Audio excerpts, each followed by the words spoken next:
sometimes I did you one more or yeah to some color. And you know, let me say we do no crown, maybe any. And see, answer na CJ, Enra at the other son. Me information, yeah, and say, NPP for no gura, NPP for no emo. Yeah, just say, lobbying, also say, Motoa, a war, the big cry, you bet to me, I get a day, and mamma said, come ya. And sometimes, Nipa so a moon or mooning, or mooning to see, or mooning, send you to say, hey, dear, the Nipa way back. It would give you on you, so government business now, a bit to me, sometimes, so more junior parliament, and also more Jumada Coso, send your complaints, the base so best to be and you're not cut one call for Baden. And you can inform me on Cassaye, or MPP Amanu could be beside more. John Wood Cram and then a Cassa and Rain Breno. He decided to say a billion and one, say at the other chain, not Babin, and I really because many a message say. If it's for my mom side the crown, a month for any debate, or say, AC to me, this a shipping system, and a beggar Juma and answer saying, now answer na yebe to abanti, and you're not a cost when you not say, na entity for Nankasa, you okay, Memo Twaso, but Minka for say, Sanya Mashabi the Fiohonum at TSCA joining live, our Facebook, Adom 106.3 FM, our Facebook, na YouTube, Sanya Osebono Air Coso from the NDC side, you know, Nina, our Facebook, Sanya Mashabi the Fiohonum, Ayana, Nina, no be Ashe, our Facebook, na YouTube. Okay, Twaso Mami. CJ, Mrs. Answer na yeah beto abano. And near me course only in a say MPP for no musu say nipa ni bi wo hono ma ahwe ya omobeto asay no. Enu nti no wo say abano ni eto omo se da bi asay ye be san to no foforo. Omo take decision say wo nipa kro o twira e wo sa wo de kire. And people were finding ways say o twira no wadane no person penifo ni hu say me ba bi a metuko ye but NDC for no so in the state said baby say a year abatua ye toa and what it should be so.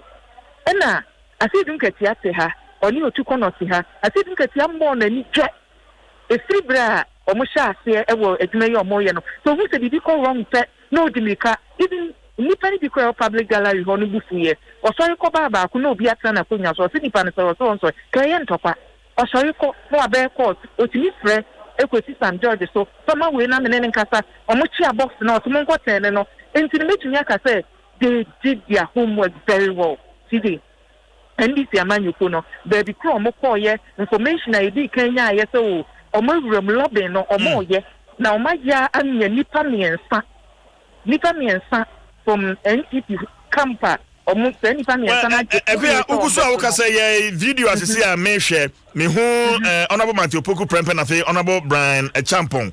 Otumu say wo mo adwiri wo mo pa wo hwe wo mo animu a say na wo jira wo mabobọ wo mo sagu wo mo kokwa wo mo adwiri wo mo pa ebia wo hwe ne asina dodo na ho bedwu wo na wo ni si da de ba ko so ne say e bia na ni pa bi bedwen say for me na MP ni na e bia won fa mom ti for me na MP no so shakanya for na so to abano a oye ni obeye wi ni na na ode ade na ekofom dikire o make sure say o mu hu because name baby na me mete no me hu say papa na dikire o because he's an independent candidate and na waka cha o mo say me ne mo benante eti se nipa bi ebeyi o mama agreement kro o mo call ye say enwo say nipa so dikire no he tried say o de be cha o mo enti no utimi say nipa ni bi o hono ma no omani enye sika sabre wenye ne ho Michael Kwe na niesti no menim sempani for be dia to know sign e be kono because from your makan ne de na che senka Carlos an kwanya boche e mo mutumi kanye ehu se e bi kra na bi abroso ana sesen ya e bi anke no webo asen se ya kan first one awie and you think say first one ya kan awie de che se ya we enti ma ba be hwim na ene si je me ho dwini ma shebe ma pa se ye to aba ni ati abonten na ye hu nipa bi ye se metofo akofa bailobok metofo akofa we ye nipa no sometimes it means say nipa e shebo nkutupa no ne bi apie ha because we had MP fa e bi tumi fa bailobok in parliament your fa bailobok you tumi de na boy ye bubu electoral commission adaka o mu di esi wo no and then obi so no so ye kan na watumi akwa akohwim enti ye democracy no see nneɛma baabi ɛkɔ no ayɛhu. Well, okay, I think that for the first time, yɛhunu asogyafoɔ ɛwɔ mmarahyɛbadwa fie. Asogyafoɔ. Ɛno deɛ CJ sɛ wohwɛ mmarahyɛbadwa mu a nhyehyɛeɛ ɛwɔ ha sɛ yɛ sɛ sogyafoɔ bɛba floor of the house. Ɛno deɛ na sogyafoɔ no ɔmo nni ho kwan sɛ ɔmo wura mu ba hɔ. Na mmom nso adeɛ baako a mante aseɛ wɔ ɛnɛ ne yɛkɔɔ so ho ne sɛ abatoɔ no a na ɔmo to no Electoral Commission for only home with your money should be. It's now say, you need Obia, all my direct will say, oh, yeah, you say, I can't say, I was here and saying, I was here, no. And as I was share Clark, I was here, Jim, and that's why Clark near Obia, the cafe, was she, Clark, I mean, the who or Hano, never two, and you might do, I will have say. Now, and you might do, dear, no, or no, over control. And I so far, lawyer Jetro, and then so share Clark, I was here, Jim, you are near Otin channel. Jetro, yeah, Jetro, dear, no. Only members, none benefit in our relation, a war. Now, so no sooner near see or command respect. I'm not saying it's only or two in command respect, but sometimes that will be boom kakra. I mean, you who say near Macano and no one am a day to war. The do baby no lose control kakra. The do baby no Nipa say answer Parliament as all best so yet gonna wait to me a casa. Nipa what here James and go stick and can say you must catch the sticker side. The speaker and say what? Who big in a home, sir? You can't talk. Yeah. But we know it go to a time. I don't we in the microphone. No, I can't. But into honest to you know he's a casa. No, at all, no show. It's now ma and near my beja. You did it send me and a ma bambo for the between. Then soon me name no bambo for the bow about what dear. Nanyana Kwaswa. Nanyana Kwaswa. Well, a quantity about what in Abana, no, at Sisubioma, Mene, at Tiffany, I shall form Facebook. Abano Dodo saying. And Honorable Alban Bagman, when I say, Carlos, I'm young kind of you could see it. Okay, you did come here, no, again, near not Honorable and not on Pagina Hall. It's you're not Nigeria, yeah, for more indications, net as a MPP for the no. It's your Mokaya no, and it see 136. And my shepherd must say a kind of say, oh, a pie no. And yet, can say, wake it at 137, wake it at 137. Yes. It is a German say, MPP among your colleagues at 137. Nanka independent candidates no crab say, the name on a ben and Metro Mamma, and Kawaso Momkita 138. Yes. It would then Kayam Sonny say, Bakuna, I say, you know. Bakwa say, yeah, you need some Muton channel. Then no so cry MPP for dear, Stone Kawaso Munya 137, Bamunya 136. That means, Nipa ni bi etitia wo mo a nipa ni bi etiri wo mu toma amankin short man aba binti ne na aka na make say ne aka no say MPP MPs elect ni bi etoma Honorable Alban Bagman is that possible yen tumi ankan we no hu omo de ne de possible say ni because from near kan ye no one pe na say ye one and say yeah one no kra na munta ka je mo tie emfa nkoni so CD and I make us say 137 one independent candidate and ka ba could say yeah and ka still send it for me to me ship mo go phone in line and ka was so munya 137 na say emfa say independent candidate ye no kra na say if you send ka we mu sunya 137 na say ka pai ni ehun baby a omoko they say they send yes here no they say wa more man kan and he say ebi omode no kra no aburo so ebi ade ne betumi ai no udimirika wo hwimade na tiro mo nsam omo so amoma no so you say the decision be on beteki no is going to be based on you see on your mudi kan say oh na say na mode ne ye 136 and aba ko say ye nti ne aka ne kire say ye ne awin see je mi diri say o ye tie for mo so far near esi wo ha say no eti baby adui no ebeyere say abana otiso government in power when to me amfa speaker no na speaker na kwa kodi minority a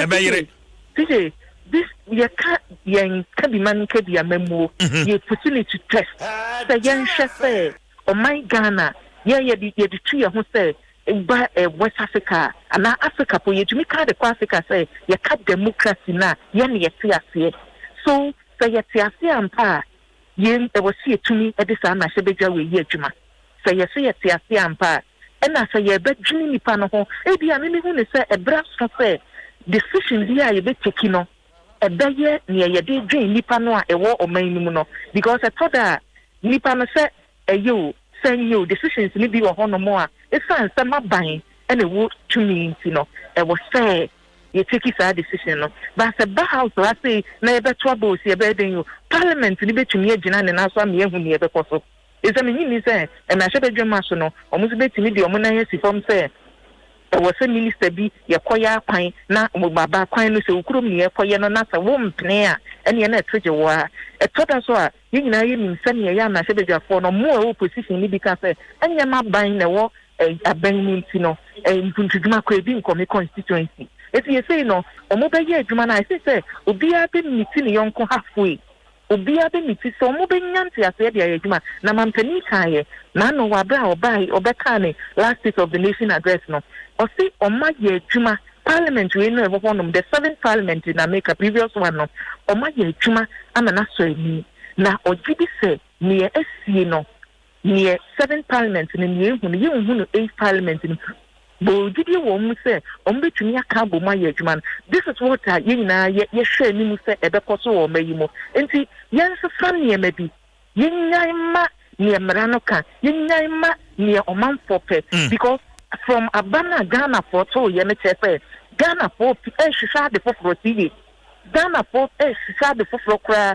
ina ye democracy as ye practice no kenya sa kan nipa no to skirt and brown say dia macho mama mpani macho manto anfa ma ne ma hwebedwa nti ne nipa na ehwehwe no I hope say ma hwebedwa fo no betime nya won ho ntiase na waye adwuma am ye hu de be koso nti say aka say first deputy speaker second deputy speaker na say yewia ne aka no be committees no mpanimfo ye bededa no e wo mahwebedwam ha say eti na say ye ka say ye koi saa sige mpanimfo deda committees na no ye ka chairman for no a ebekọ ama omo a ewodom dodo o mahwebedwam ye meka say ebia MPP na teso enti no chairman a or that committee be to say legislative committee of free MPP no e be free NDC aman yoko no the bia na ko to bia ne sike ye de test your constitution no ye mra kuni no eniema bebre be minim ye betumi asi men kan kwachi but minim say eniema ni bi wo hono ma even in the house emi omo nhwehwe yemu okay what dey why you adwuma na hye fie hono mo as a reporter why you adwuma hono mo acheyi pa sabrofo kasa rules of engagement wo mo didi dwuma wo fie hono clearly and then yakoso fie na nwumra bepema na pay ya kasa yi sabrofo kakraka no enya dia aye adwuma wo hwe me ntime ho ase but because this is where anka rules of engagement no ese timi ya adwuma pa akua CJ nina bɛyɛ adwuma ejina eniema bebree so kwanya mpanimfo na da emahye bedwana no eba fa so ayɛ wɔ adwuma no ɛno ɛka ho bi paa ɛno ka ho so ombɛte ɔmo ho ase ɛwɔ nneɛma ɛna sɛ speaker so tie adwamu a ɛna saa rules of engagement ayɛ ka ho ase no etumi yɛ adwuma ɛna nyimeni akɔso ni nyinaa no it's just like say panin ni sie na aka nkwada metumi describe members isa and then in your mayo mo e free and man adwa beto sa be ni kire say panidie na no you bet me moderate niema na say rules of engagement to say nothing bibia ni hono mo a e betumi aye adwuma e ti CJ ne ye ka ne omo yi nyina no omo wie so a behwe omo twati a omo nyina omo te hono mo ebom na minim me so ka ti CJ CJ omo be wie no Bimo from MPP side would jubilate with Baben. Okay. I see. We know idea, but because I can tell you, say, nipani bebre, yeah, brabo, ye nemu politics are ye wamuye no. So sha, nipa bebre lusu ye no. A man for ka, who anu wamuna, ni human relation ye, and then chima den, and niyama ye ka ya. A man for jinaso, edi two abeti a man for jinaso a man your for do na hu yo mohino. Baben the enemy. Baben the enemy. And you can see from send you see kasa, send you see yan niema, send you no an kasa, etumi jinas eka bibi atoda man pendata John Dramani Mahama. Otumi ne pen so assemble one more car when you say assembly be tie nipa no. But obeka enti sɛ no otitie no ne last time na ye omo kana wufuo ni bi ba me ya ade na da fom bɔkɔ na maye na me kana no fa ye media fo a ye parliament asei no wouldn't say media for no be brains assumption mobo and they say so sha energy akaka bi sen komo so ija honomo wa bre ba so mo to aba no yes mo nkoma chi munya first line no honomo e no mo nyina ade abufo si abonten me wura mu na che say omo no hu ne say treatment a sika mako kwe bae ye de e ma wo mo no ase ya ka cho mo se mo de mo ye guest mo de ha no mo nka ho eti ye bibi a ne ye yi omo no na sepo wo honomo but see I can tell you say nipa baako ya obeye sika na man kusuro e doja ho because of din kura no mo de friend ha secret yom say forces of darkness never forces of darkness ba oba ye no kwan no so fa so ni media ni nipa bi adwuma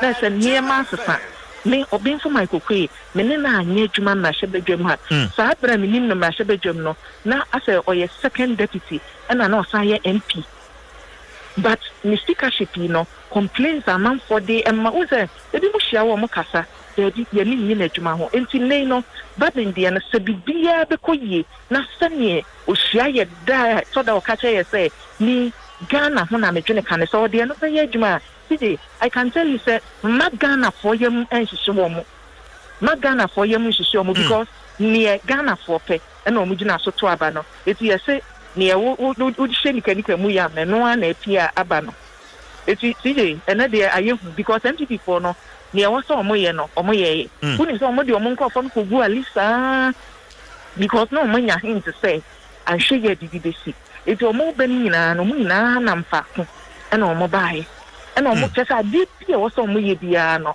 omo ye na minim obi a wanya na je so obi ye free mu de na chese ene ma nya ni ekwanti yesi ekasa honorable kwamna minta kando akoya na kwatena so no aye ne dia baby omo kwatena aye no uza they say esla na won so sorry telefone nani mo Facebook esla omo nani e was esla sorry woni Cletus Apowaboka Cletus Apowaboka baby a no what and sana obesi ma shebe je so no aba e na omututu no akwa agina so me na yentie enwuma NDC ma shebe for no omutu sisi a yentie mi bia me san ba ho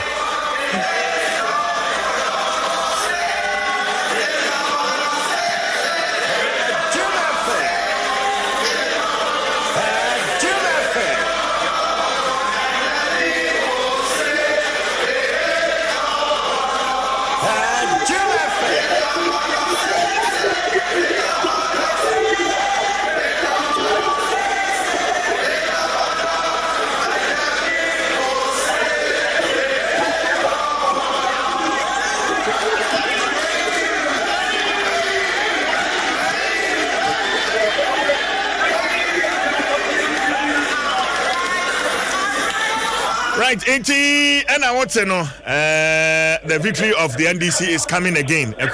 Let the people say, hey, Jobodo. This is when they want sumwa. My question is for Shemukaka. Commander empty, the Senate was one who didn't start a katana, no need to send a coin. One share, we will be away emotional. I was in the MPP for no almost side or no at home so the friend came to you or yet then you think say o my team omu hu asem omunka at home so from na MP na or more and no say na konya mudin e wo for no mo a say they say ni did so kosa oni on be kasa ebe ye dey pa and MPP for no so there say no can jubilation and America Cletus Avocado no see o she Cletus Unim said that 3 wise men and say nipa me ensa mampani da John Dramani Mahama be so oyi omo say omo de na shebedwem ha wo moa na ye ET mensa Cletus Avoka na Urban Kisos Mana Baben akonya enne na wose so no sa akonya na omo me ensa so na ye se no wose akonya no so no wose so okodwen saba oba na esla so and of course one so no wose hin ne ha dia no ni ade anke din to ba first one and on pata ya ba excellence so ye ntira konya no so wotena so ma Cletus ekofa konya ba ko be share nchen ho no eti wo hete gu na microphone se wo so ye 2 ba nipa 3 and na o se so a esla agye ne de we ya agye ne de iti na nkaja senko mu ni ye de ananko na ho no menti ye say no esla wo so movie also movie ba baby a omo kwatena ye ya nti DJ ena de history no 2020 elections 2020 ankasa no e de assemble yeah chese e de room wo na wo ba ha so de security no DJ very tight I see Oba ha say ya free gate na no hono eba free gate na no hono mo eba so ha say so just na ba police for no so ewo mo operation calm life for ewo ha say na there be a ube 2912 when she so jabe share police when she so jabe ube share police na omo de no enena ye hu security mpanimfo ye adwuma wonim wa bra ba say asoja for ni police for no ye de omo wura mu putupuru mu sa no ana Katie Hamod come to defense minister Nitiwu Nchen. I just say Osha nanko pese oma soja for ni free ho because omo nyina ni se enye na kwanso. Wana Nitiwu de na chiko ma no. Ani okobi to Kandapa Nchen. Na Kandapa sorry ye no ni si abonten. Ana omo befa nchiya minister. Omunyamfo there you so kan ho na omo koye. Na omunyamfo Nitiwu no. Unim se ene na matri security asisi so onoma ma order no a omunsi abonten enti what to come we yinani it is of national security minister of interior minister only defense minister so ja for ni and the we yinani no to hono it was na hono ma position he say call bi buy of picky call ni we na say asoja for no pani a wodi animu no nim ni okoka che na ansa na asoja for ni si kwan so omu free mo enti na de sieti slipa yesua niema yehu niema akoso ewo ha sei ebi ene yehu abakosam so asije ya twa ha ntiefo a omo hweye efri enra enyimra live on Facebook YouTube ne ni aka nyina no ye betumi aka ne se ye sipo enti ne se chief justice ebe grandma shebedwem ha sei na se sika ebe shaya enya obenfo Michael Pay from the Yehuno. Honorable Alban Sumani Kingsford Bagbe. Mana Baben na CJ Medit Makaso Nasa Kabio say Yamini Limuno say Alban Kingsford Mana Baben society na enye party senior Ghana yetumi kase eye party no ene de wonam party ne na asoma nti ye party adwuma na ni suban a kakra ni nim no de be ye adwuma I know say they can work together me mo to aso mo share Adom 106.3 FM Facebook uhunu Deputy General Secretary of the NDC and afi General Secretary General Mosquito wo mo etonyom wo mo boat sepa and afi NDC for no so majabija for no so wo mo so enum no sisi atoa no wo mo to ye bato mo kra empata intuma mo share on Facebook join me on Facebook say Adom 106.3 FM na fe Adom 106.3 FM ewo YouTube where o share Peter Bomo Tokuno yeah akuya this wo ka Peter Bomo Tokuno de ye fancy penifo no so wodi say ye sha se enu anumre mu no the General Secretary for MPP Baha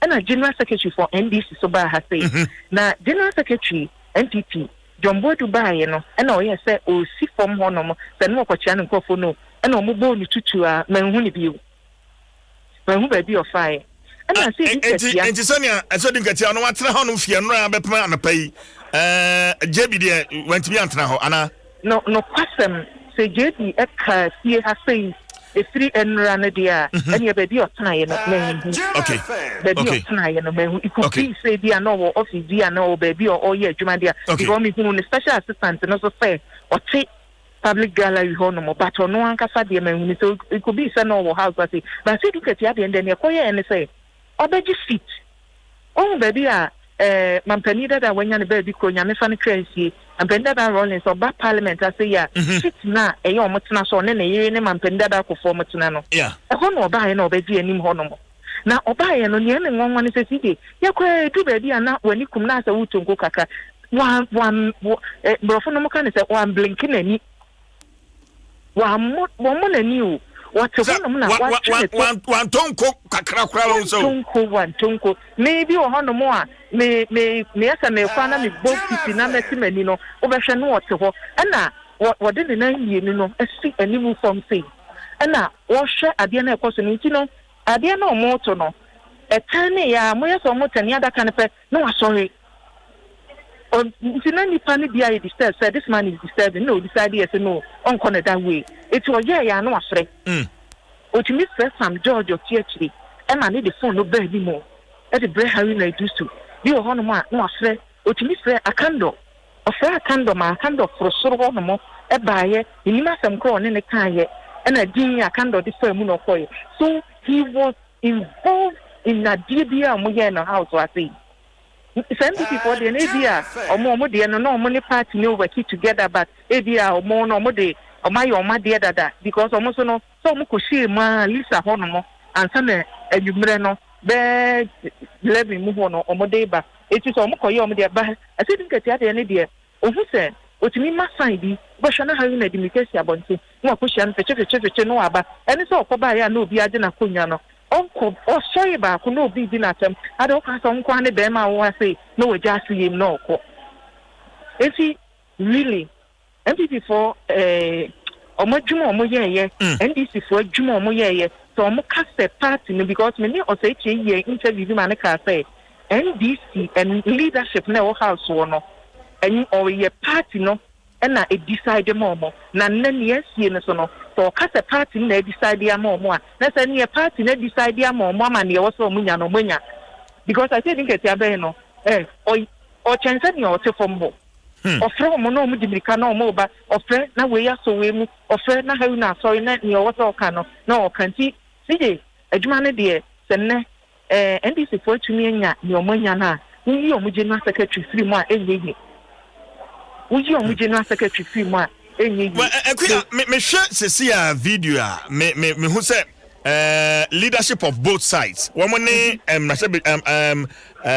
penifo no abocheku kakra woman to adwen is it likely say abaye besan to be a second voting ekwia I don't know me unim mame nche wo NDC for no omo members in Suban okay omo de no actually ho no work see the me ka actually ho no a so wo fa NDP side ho no a leadership no e strong say omo na some omo beka ni omo be decide bia no na ase dodo ni di actually it is uni pa kro bunyu bi so kra na da ya e hwemu ana wo be say PC appeal for die ni bi e take decision na no abeso actually media no say na omo ye say e na omo ye say but NDP bia no how na to make us a money to say ni e pese e kono say bibi koso na omani nye ho a from the back obi to be sorry no aka me o pese wo ka e bi so to me ba na hono na ye e wo hono mo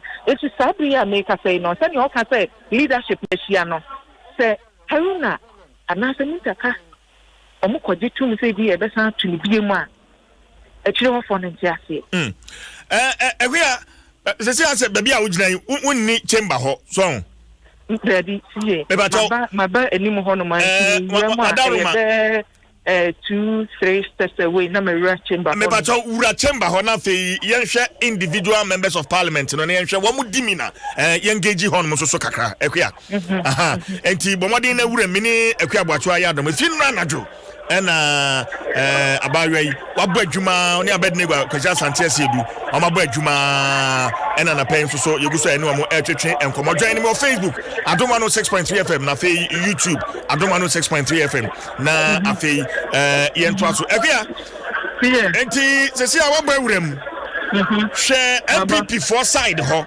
na afei hwɛ wo mu dimina because sesi na me hwɛ wa ha wo hwɛ honorable Matthew Poku Prempe and what way Brian Champion so say my group so my no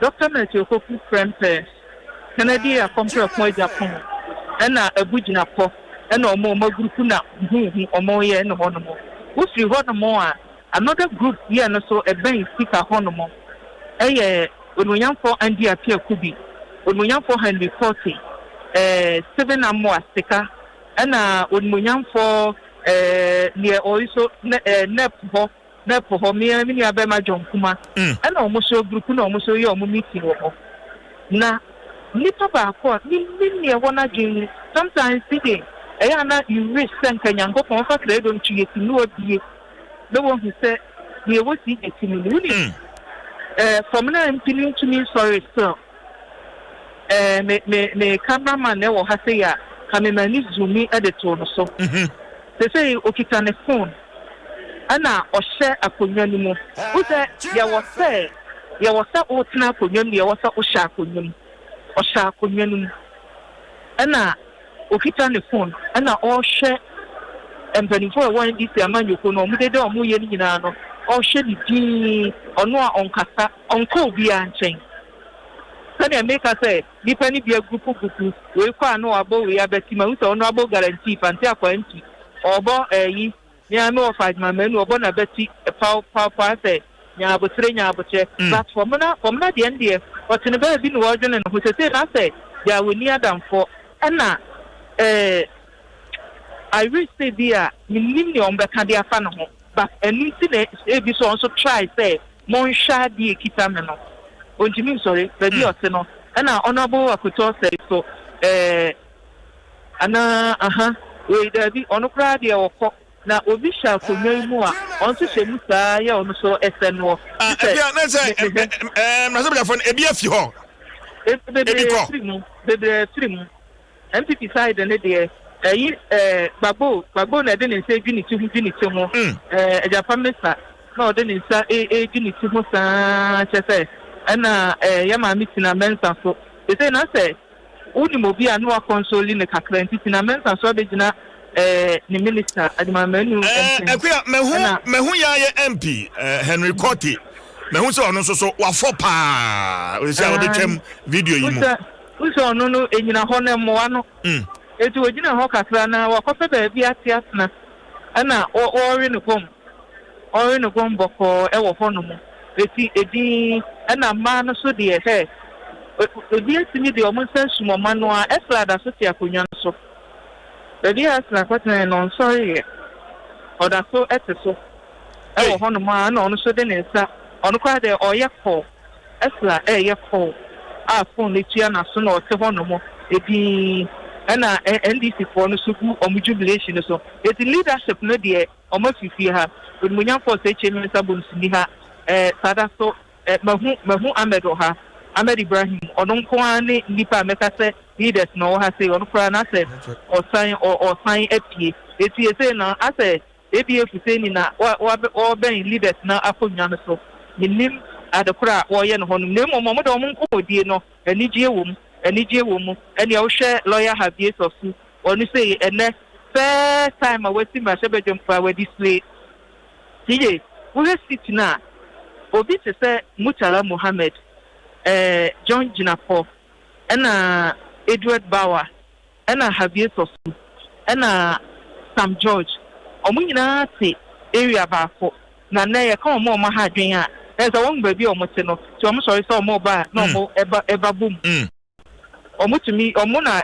edu ba bi adonwo san omo ho ebe fa box no to kono ye na omo so bo ano we dey nine ball we na we dey nabo we na omo ye say dey o tin to omo ye kan ma say ne ye fa ne ye nsa kan say Sam George na ene Edward Bauer omo ejina ho no mo a say omo di nkomo ensemba kumienu miensa na omo ka ewo ho no ye mmenti no yentumi enti mampani da do ben fo join van satamos ni nua be ma no so wa so yo so ahukeka mu oni okobanda poi okocheche omienu so eko no sima ka cho se nne ebonu nkonku eti aso ye madam for aduma ben wo na enkomo twetwe no ne de hihye so ye ma me Elizabeth Ofosu ejare former minister tourism ono so sha akonwam din ye wo honomo oba ye na ho keka no tinse ase wo fom e bia da china obetumi akanya imo ekuya ma me bi so enti sesi ya abano I mean clearly yato abano awie ye ba be swear in but ohwam NPP for on side ho a honomo almost atompan say edu say be swear in ho be hia so mo nyina be samba ana wo uni hokra etimi swear in also moba say oma uni pa kro wa me swear in na da wo bebe bia no e wo say swear in na say yan so in so I was able to me Emma reasonable explanation as to Nintia, maybe and then no would have said so had here because a CJ Bow mobile banana and I be remuno. I was all register Emma you said there be your house for mobile who register me and then we buy house and answer wama. It is a no buyer. I was able to me a shy just say be a because the to find but I don't know the BBC can cry later on no bar or much me. I quite remember say when you are Canada Japan. Bibina only honum no to pine or buy and or no point and I'm penny for a man shy. It's possible. Okay. I said, I said, to run a fine awarded the Anyasam Kitua or man and Sasso, not as I and penny for no the members know from honum not or man science. CJ, if you're near, if you saw it. Okay. I did a chim attention. The new faces, first time as Nibia. In fact, Tama maintain Watson because no one which them as if say almost your crowded. For instance, lawyer Francis Xavier Sesu. The way are not what Ginem, in fact, Omudin Kunimi Kran, one Wabejina, NDC for anymore, what done a choir master, on our conduct here, on our conductor, and one more air tunnel, and that's quite surprising. Okay, also, make sure baby or CS. Any nipa oni almost to honomo. Yo, nipa do if you house and I make say, any society no leadership bet me take a decision, but you will group to be an nipa be where chira or bet me so ya kiki against it. I will name has say or many ha. So group on moon or fortnight. A dear or tonight, and I mention nipa next of honomo. Sam George, John Jinapo, and Edward Bauer. And Mutala Muhammad, they say, or pass Sayaba, as all I say, no, your more I say, Yakan of more, a batter yam prior, the joy will be no. So anything in a normal group to baby, now lawyer have years of a shame. Special orientation be a demand as a hey, you know, saying a yanu, and someone near the Konakodian for Jimby. That's it. Or by me, who crash so a newcomer because Wabra, class, King Kind. And Krata or see a careful high court have been for their brand of a friend north from Nashebe Janino F. Mono. Now, when we are for a Dominican, Yachase, former attorney general, no, try so best, but no, so I saw many feet so, as I saw, say, I'm running a bet to Mudiani and or Kachi, Clark and I, and come did it, no, because so many. New members maybe should come because and the Urum on the Shane. After the BI and an issue bedri, and you have years or so. They say, one was sorry, you know, Honum, so I do so. It's a little bit of Honor. The name said, the law now, why you know, the mirror, Nimajumana, what the Kaya Yanu, the same. But you say, she money. Newcomers never, if you are more, but also they are say, she money who say, dear. Makobe be a hoy no muye makobe be a meaning because unim CJ unim no yaka lawyer ya emremuno ni jinema ma we me graha ama go to a time Ghana Bar Association kura they say yes suspended no yeah it will no nani money je and or they say ho no it enka ho for no why problem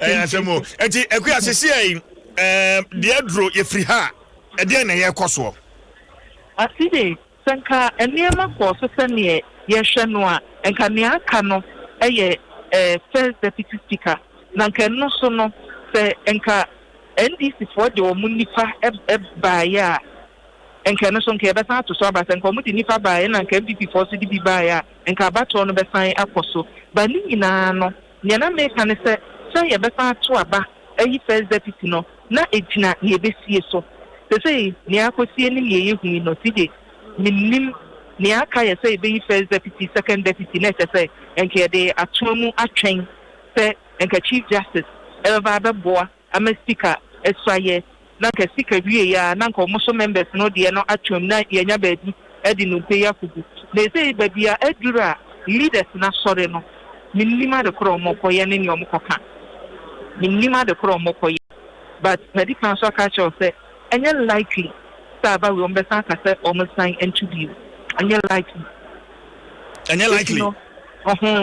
eti se omo sha ase akọdwen akọbenkrom se o ebia mono manya yenko ni se bia mintumi enche because from selection MPP for di kan ye ni say omo de omanya omo majority leader enya omo deputy enya chief whip enya na bedi akire enya omo eka ho nyina eti se ne ekono se ne ma be fefa na se onunyamfo se chairman sabons be ye minority leader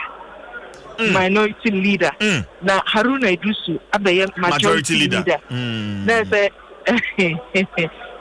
onunyamfo Kluchi Abeji ebeye deputy majority leader no fi hono mo a Alhaji Muntaka Mubarak abeye chief whip ewo majority side fi hono mo a na Ibrahim Ahmed Abetwaso aye deputy chief whip na ode adane aba MPP side say the Onuyan Sports Chairman Sabun Zubaye minority leader Onuyan for Apenyo Markin ebe deputy minority leader if you want to na another play abe chief whip na yamame Lydia Sairam Al-Hassan abe first deputy chief whip na Ura Habib so aba abetwaso eti se bana sani ye koni dia ene table nadan ene mansusa but who say Masha no wababejina akofana omusomu anache say the speaker ba na say pani bi ba no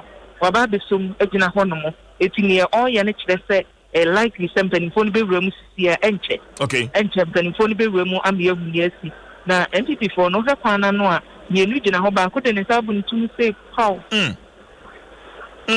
asem we da he bi benya tia de sisi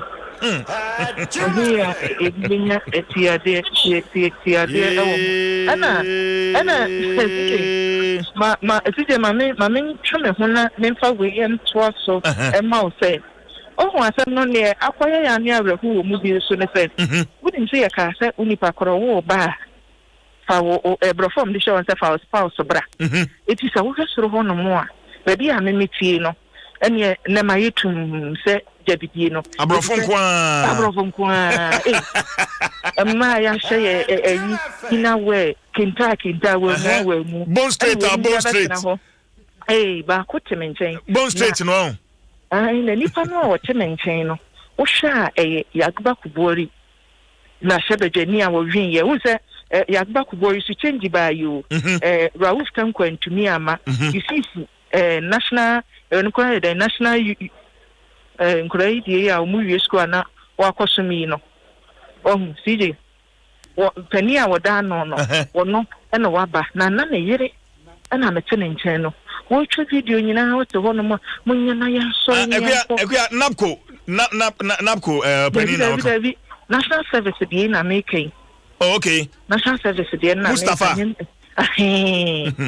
neje ena na mete ne nchen no so ya wo ko nyina na yiri twa video ne dendende na ade na ne sa no me toba ne nchen ne wo se me fu se o mayi ba kwato wa say na nka say ba kwa say me o kan ya ne say how can you be here all the before no buy o say o mo no ekuya me ba video no a honorable Carlos Ahenkra wo bom pempen wo mo kan abana so ne nam ho no ena sisi a me yi ni Facebook yi entiefo ne ahwefo join me aso ne nam ho ano him obehim ya ye di na kire no wọ́n sanu babababababa. Ọba mutaka so abono pa wabono. Otinu bo na de ade ni fi ni se. Wọ́n kò se puto. Enye pupo baby a no ohye no. Otu nse de enye ye boro ne ye bo. Enti nana koye the fight between Aswanse and Tema West. Esa Aswanse ne Tema West de Aswanse ho eden. Asa that be na we share Emea hozla buru no enti video no na yesisi aye in Facebook no ase baby a wo free obehwim ade no twim ena wade fa ho ena muntaka dimrika esa no muntaka dimrika sa no na nwa because obia na anwe ase ogina ade no ho ohwe ne kan bi ne hu ya se bo hwim baby nipa so hwifiri ne nsem no lawyer Jetro na che say crack pani no and wo hwim so nsem papa ni gina ho no e na wonwa ana mun taka so na enye no wonwa nim say niema say timsi no so mirikam di na chi but police for no so no really omo behave professionally because unim ura omo mi omo dwuma omo ye nne nyina na ase NDC for no mo eye omo mpa omo ni mahwe but Carlos Fab you know do one omo che no so mo na omo che ni gina ho mun taka kunya no boro ni enti no aden de se ne esi akono minim ase dru se na eni so bri kakra unya ni so bi because ne Carlos ye no o twina ho di kobuku bie mu a nti ase no minim ba bi e befira ba minim ba bi anti ase befira o hwim na o de akohin nipa bebe we mu hin fa na betumi ewura ye nche wo office na de kwasha na so de kwasha o kai mu na say je adwen ben ana wasa wo de efa because your custom inform di anima yisuomo adia ya try minim unim sije minim se vigilante emra no betumi aye adwuma na because emra no mo ase na ma se bedwuma vigilante emra no se betumi aye adwuma de a ene enkanne enne no enke wose nipa a omo de chi omo die onimunyamfo adongu abet adongu wono no osimu ade na akwoboboye alhaji muntaka mubarak fa ballot boss John Jinaposo efa epejebi John Jinapono ohiri se crack o se hwan watam ne him no to baabi ekobutubutu ballot box no ansa na Carlos so de ya sisi ayeyi ni Facebook yi entokwana de eyen ketenkete ne wo ne mo etumi ye bold eko abato adaka ho fa papers free mo fa abato adaka sa me de abo me di jane fa bibi ti say ye butu electoral commission for niema o maye no omo nipa enya asa kukutu ni ya sa nkofo we ya me bo obudi no obi ti say onunyamfo abeta adongu ekua me bawo video ya sisi ai ye hwe Carlos de no a na sisi a me hwe a kire madwen etefo join mo Facebook a ehifo na wo mu gina nkrata no a wo mo kenkan because asa na wo mu nyina wo mahia ho a wo mo kan ade no boko ana wo bom pempen asese ampo de odi mirika no ana isi ayeyi ni Facebook yi a police for ne parliament adwuma for mo sa no ana obi abam no omienu nyina fam ebrim omo ma nipa mienu ana be ka class no ho na omo ka nipa mienu no the two trips na wo minority and majority alhaji muntaka mubarak ana Adom pre eti Adom pre de na wo gine ye ne ya makiama MPP for de no ni gina ho ani wo je ana alhaji muntaka mubarak so egina ho de hwese obeje NDC amanyoko ne de eti omo kan ye no hwie ye no nsunsan so ne ba ya asenti ase anya adwuma no ne wi ya ne say Carlos asori fi baby a wotie no ase mene nam ho me hwe ne ekoso me hwe ne ekoso ana ode ben omo eti na se ono abeka omo a omo kan ne ho ama na beye alhaji muntaka mubarak ena Adom pre ena Mr. Clark iso anu gina hui Mr. Jechoso eka ho ena ye wo oba baako another Clark oba panimu baako ya onu so egina ho ena ye wo young lady ono so ye Clark sa ya onu so gina ho eti nipa na e wo table no ba Carlos twiwie ne de edom bebre san ba ho o twiwie ye no a o ben hu ni nyina no na nipa na members na wo NDC mu no asa se kan wo ko hin tina se o me ben ho kaka ndi o twiwie no enso mo adudu ho nti na eche se ye so wo ebebo enti me hwe video ya me hu se muntaka o tesi no akodu entrance ho na me hu se obi nso so hye quota wa bam no wa so ni sisi achi emfa udwane mo Facebook sesi a obehu mo se parliament adwuma fo no bi na em se security fo no na wa so ni mu ene oni ni mienu gate na no ansa na mutaka ba beto o mu nyina wo gate na no ene onobu mutaka ne Carlos gate na no ho de ni nyina no behu ne course Facebook wa yire ne pa wa yire din ana Carlos susu crank enkrata no a wo beso obeje mu o ba o je sotro ba ku mienu miensa no jam o je sotro ba ku mienu miensa muntaka ema no muntaka na ma Carlos muntaka ma na bo 123 no jam because nipa o che no na e wo kwana no de kwana no ho no wo se security for ni na koye ma ne be ka police for mienu e wo sa kwana no na migration ni ba ko enti o dwane no okopa wo mo state ɔtwe ade na odwa no kɔ say me de machi na ekɔ me de machi na ekɔ no kɔtɔ ɔmo na ɔmo buan ɔmo buma na wɔ hɔ no ma etina say ɔgye na ho baabi enyi na ɔmo so kogu no so well, again, what's all Adom no Adom 106.3 FM joining live on Facebook na YouTube. Aha your election headquarters. They are Ekoso Ewamrashebejefie ahead of the swearing in of the members of parliament elect. And yegusa video sinyina near Ekoso biano. Yedu video sinyina ebreo live on our Facebook and YouTube pages. Eti joining Ekuya and just say say eden Ekoso fie ho. Say yeguso train pen for CJ. Yeguso aye train pen for Nesanka on between aba na yehune yebeye because we say no from Nesanka there's leader ewo for Anasanka ye ikawi dia enka na ebe consultant speaker beka say dia ye chance and kakra e dia 30 minutes ye besan aba but we no omo kwa kra no hunhun ye odi ani mama yakra it's a clerk and a teardrop it's o matter ye omo ye meeting no if you say omo na teardrop no so abre prime minister na abre and you say na say oti hodini na o ma na we yatemba ko na wa fans and people side ni dey you mpesa me sina me hwe cafeteria ni shade baby a eyo omo konum tea no amen twene kon hwe ho no na me hwe say and before the do na eni ho no wo he eju see oba from her omo ha ebi o ha ebi o ha nti sane ebi ebeka so omo ko e omo pe coffee bi anom ekwa ebi ben wa bi a obetimi ne omo atwetwe nkomo ana ne edro die they say because of COVID-19 say we use phone na den kakra na den kakra me he say ebitimi anyam panifo ni bina ene wonu akasa na yahwe ne akosi ene omu say okay ene ekua mama usima na fei hwe se obenya obi a Tommy Yemen, Messan Swaba hosts here in about 1 minute. Mamen Kai will say your election headquarters will promote power. You know, a chance here, if he December feature mu, ya about one mu, ya twabani we can declare near the end. You go so, and Mijini said, Crackrano, Yadinina, Ebeba, Nevi, and once that in Maquia Daroma, and Omasoya Sina, Yade Ebro, Thread High Limited, Quality Stand Up Desk, 21st Clinic, and Yewukrum, Magdan Shipping and Logistics Limited, your total logistics partner, DBS Roofing. We truly are your roof expert. Festival, adding flavors to your life. HEPA Plus mixture for your general well-being. In Maquia Daroma, and Omasoya Sina, I did media de Ebro. Equia. Equia.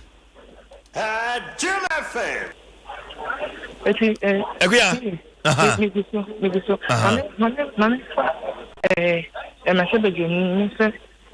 Tema Central, my shepherd, and Yedi Cannon capacity, Tema Central, new Eves, Ninoy.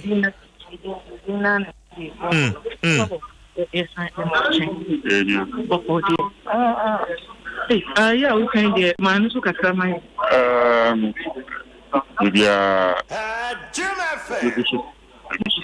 They say they catch a man for their children. Not almost kind of one. And I know I would invest in the but the resources, the train pinnacle. I think I'm watching results. Do you know in your person? It's a more kind of one. And now, pinnacle, sorry, some of them. It's more sharing, say, be a best science to an answer. We hope when yes, a young one. If it's a mash of a journey, I will ship people to in the bush. A young one. Mentally, my telephone number. There will be a message in Ghana for you. And it's a Ghana number for at the end of the day, Ghana okay. Then I make answer as a Nipana, Dodona Abuto.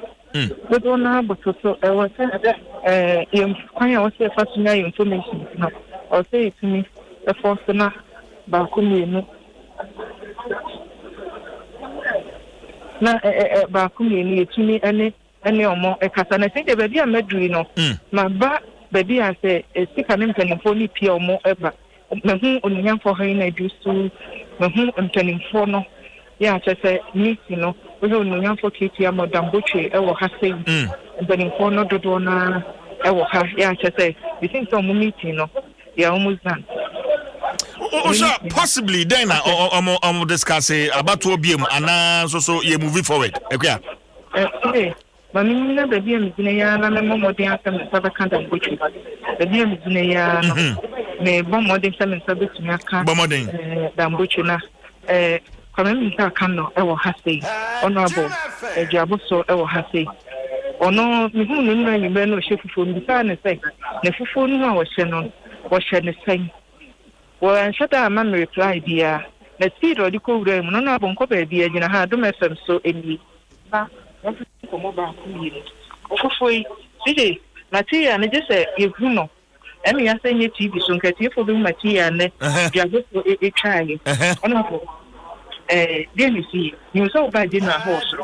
The seeing an answer, and then do my teacher and a baby speaker. Nti ye bae no se ne wo se hu me ban tempa nti ye be boboy mo se ye twen ye bae ne ye kotina majority for but the majority tina nti on bae no so kotina minority ho nti no wan se kakra bae ni nyina ne de to ye chi and ye se ye to aso na mra na ye de eto aba no article 1044 and I standing orders na ye de ye parliament ha no o kan 8 and 9 na e kire kwan ye fa so a ye to aba na a security ballot. Nti ye sha say ye to apa. Na MPP for no to a no mo di achi. Bo no. Dem se no mo yiro mo hu ndi papa. Nti no mo di achi na ka de nye sa na mra na chere. Nti ye sha say be imprenu. Kan fa no mo ko fa soldier for. In fact, the whole world it didn't see the dia that say the soldier for the floor of the house. Only audience on the floor of the house.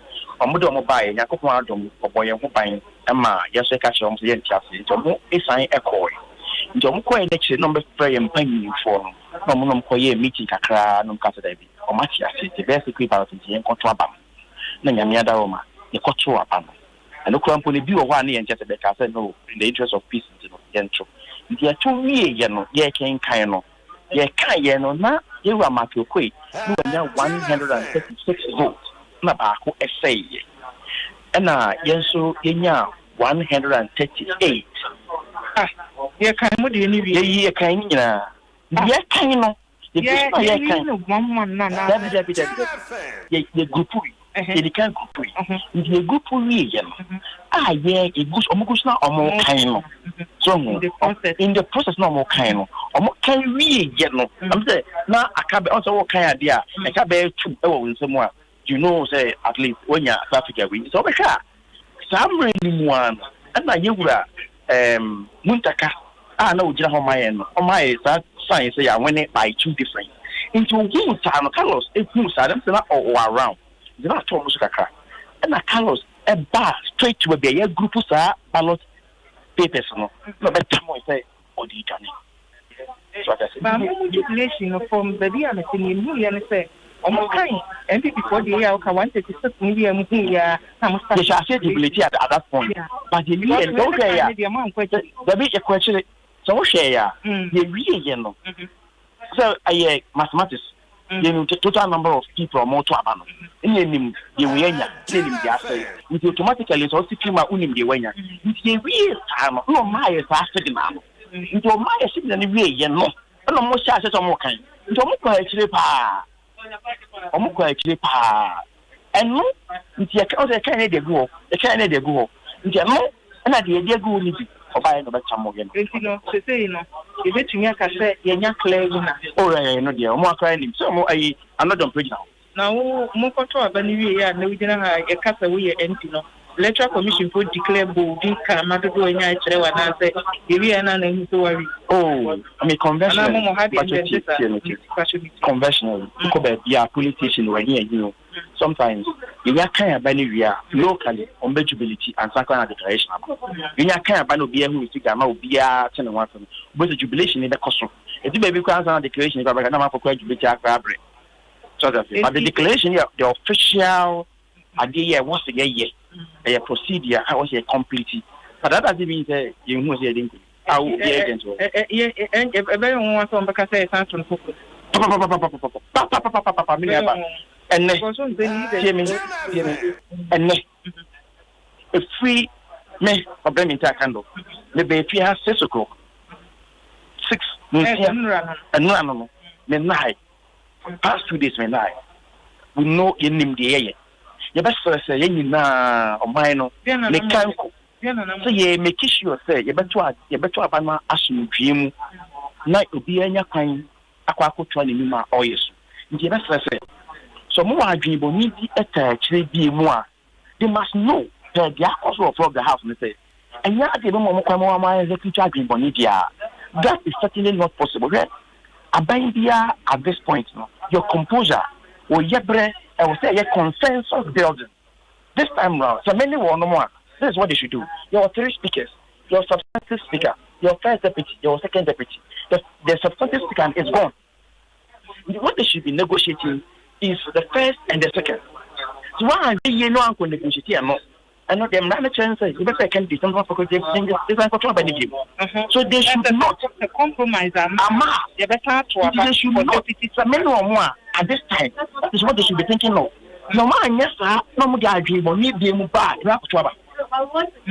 Who will vote? And the matter to think at the other deputy. Into your best say, it will be unfair.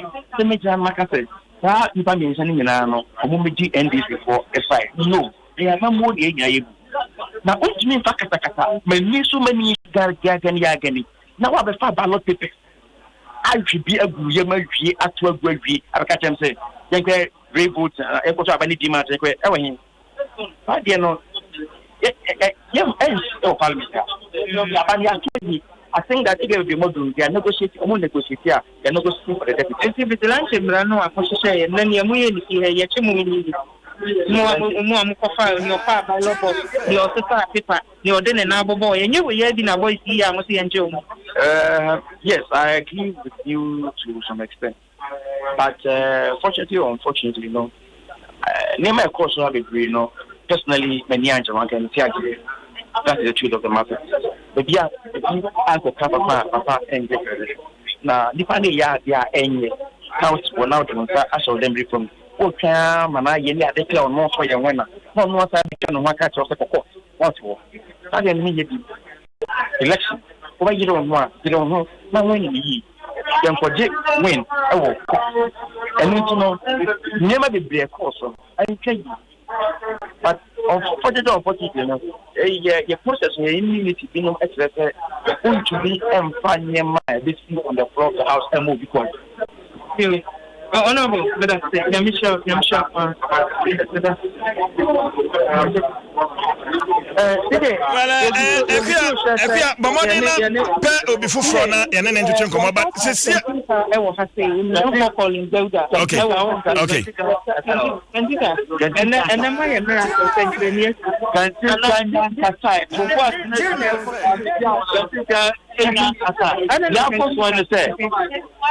Honorable ASK Abbott. And I'm a Chaba, you know, on your Speaker of the 8th Parliament of Ghana.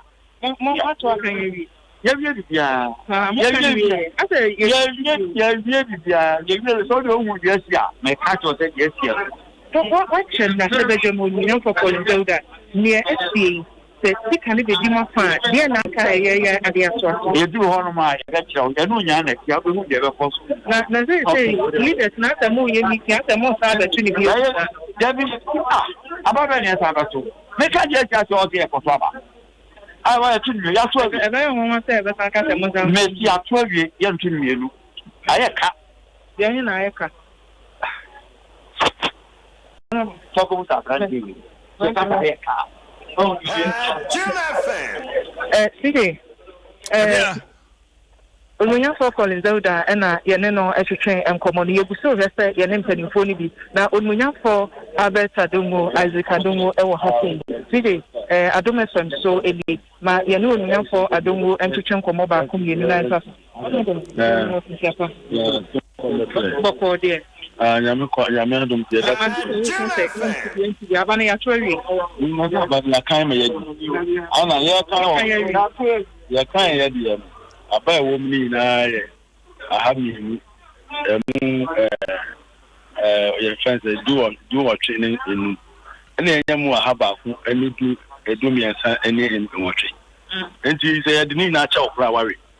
Anna, yeah, the Academy now crowd married. Anna Papa of Uncle Person or come on normal Danny. It is a jabo, and yappy. Now, Usan, my young who be fear her, who say, send me send no sorry, yeah, and that can have mono or much Chinchimmy and Sour Supreme Court. Chinchimmy and Sour High Court, Chinchimmy and Sour East in a coalition center. Now only move on render. Yes, I'm on my demois. I had a young Cassabas for me a problem. Vigilante Mran and Ting. For fire by law box to near my make of fire by Lord box. Minimum, no mango fabric. Mango fabric. No fire any colors. And no, be the big back account. One video. One was a master, maybe be cooking. No, master, and the vehicle. You will video before no call coming the back. And I'm stop for no. Only more number will see her say. That's 187. Train money and Sunny Abo, Bobo, and Lubin a bit more gay. Kate Missy are non taman can never be a delay or election at Mama. It's a young train, I'm a more member now better than a mouse. You're best of one over, and they are so one. Better, necessary. Only empany phone or more train knock or more you know. What is senior on for Isaac Adom 106.3 or say or must solve one problem no ever here. Now America say lawyer has moved us to ever has the Adom and then about to come over near no CJ na say the Jana na for never watch the fight. We say who know how to on one. Yeah. Who you newcomer and you newcomer? Who you show go in newcomer? Another baby, even I got to know moving in another. Why is she another answer? Oh, well, Yaman is me, I should even though me a cool, ban, never meet to say, yeah. 7 minutes, and followed on a more Kaya, maybe a fighting legal battles in your mass, Canana Mediba. Parliament, say, Salimani being a can't be a command, no mammy chance, the mammy by into no being as a next coming on. In a Diaka Roy, Bebuana, Medina Koyan, for example, see, we say, Asin South, Guyana, Piana, or Mocase, Jashin, Asin North, sorry. Now clearly, Nanyana. Clark Nicano, who is to down that so now we are more side, no more lawyers, a cuckoo, more a former general now. I mean, I will open up a pro bono. Because I mean, put a kind junction, a personal to the person, you know. The way in Jantulia, when you're order on Nipanagisa or non necessarily on the 7 Rafi. So, would you order 7 and now we saw order when this were then an over content of court. Also, when you're will be if I know we need court, won't find Jashi copy in command. I also see as a Oba Parliament to copy of Bema, clerk of Parliament to say clean any right procedure. It was very obvious now. I say, any more other side, the person we are now on the way to see to turn on my Ewa, a better swab. And I know clearly, at the end of the day, a bank bag with a Jabez 138 from 136. Moment the year, not a Machete, a member elect that Mubis I have a Machete. Oh, Tiasa Clark Kaya or sister, the people from Sudi back. Nothing was said or Tinamu again all year, a between on the court. No, say a between on the court. Men Pacho, I think you might okay, be say. Court of one no, now, member no one in the lawyer, Amelba, and crazy. Now we know because I mean, the whole day, no, now and anyone, now we need court. Court will be the court, maybe by near anyone can handle. a discussion ahead of ahead of parliamentary proceedings, into by one call.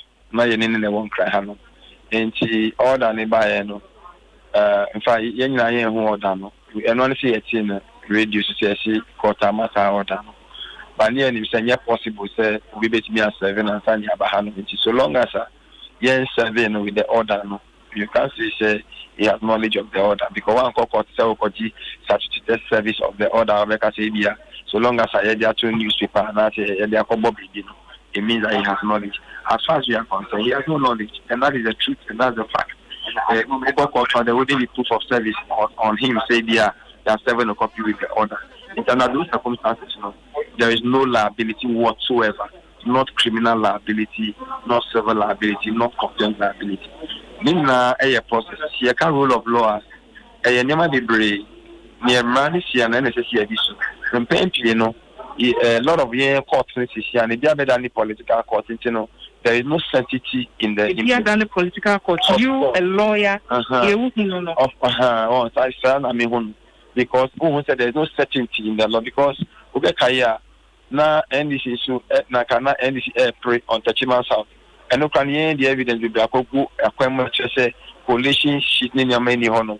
I can't catch say, and I call person being injuncted, but the people of Tachiman South will need somebody to represent them in today's proceedings. And a high court is bound by its own decision. And the high court is just one high court. The high court be when Chima and Tachimana or take a decision, it binds the high court a war assent, but Bakosi me grant to become a person representation. Bakosi media me grant. So it has to do with elections. I will be a say will be one factor pass any other year no anasibia but he was not properly qualified. So at the end of the day, the bottom line is that there was an election related problem that you were dealing with. You are dealing with election-related problem. The court will be consistent. So, what kind of constitution or say justice emanates from the people? So everybody will be our sense of justice. In your court, as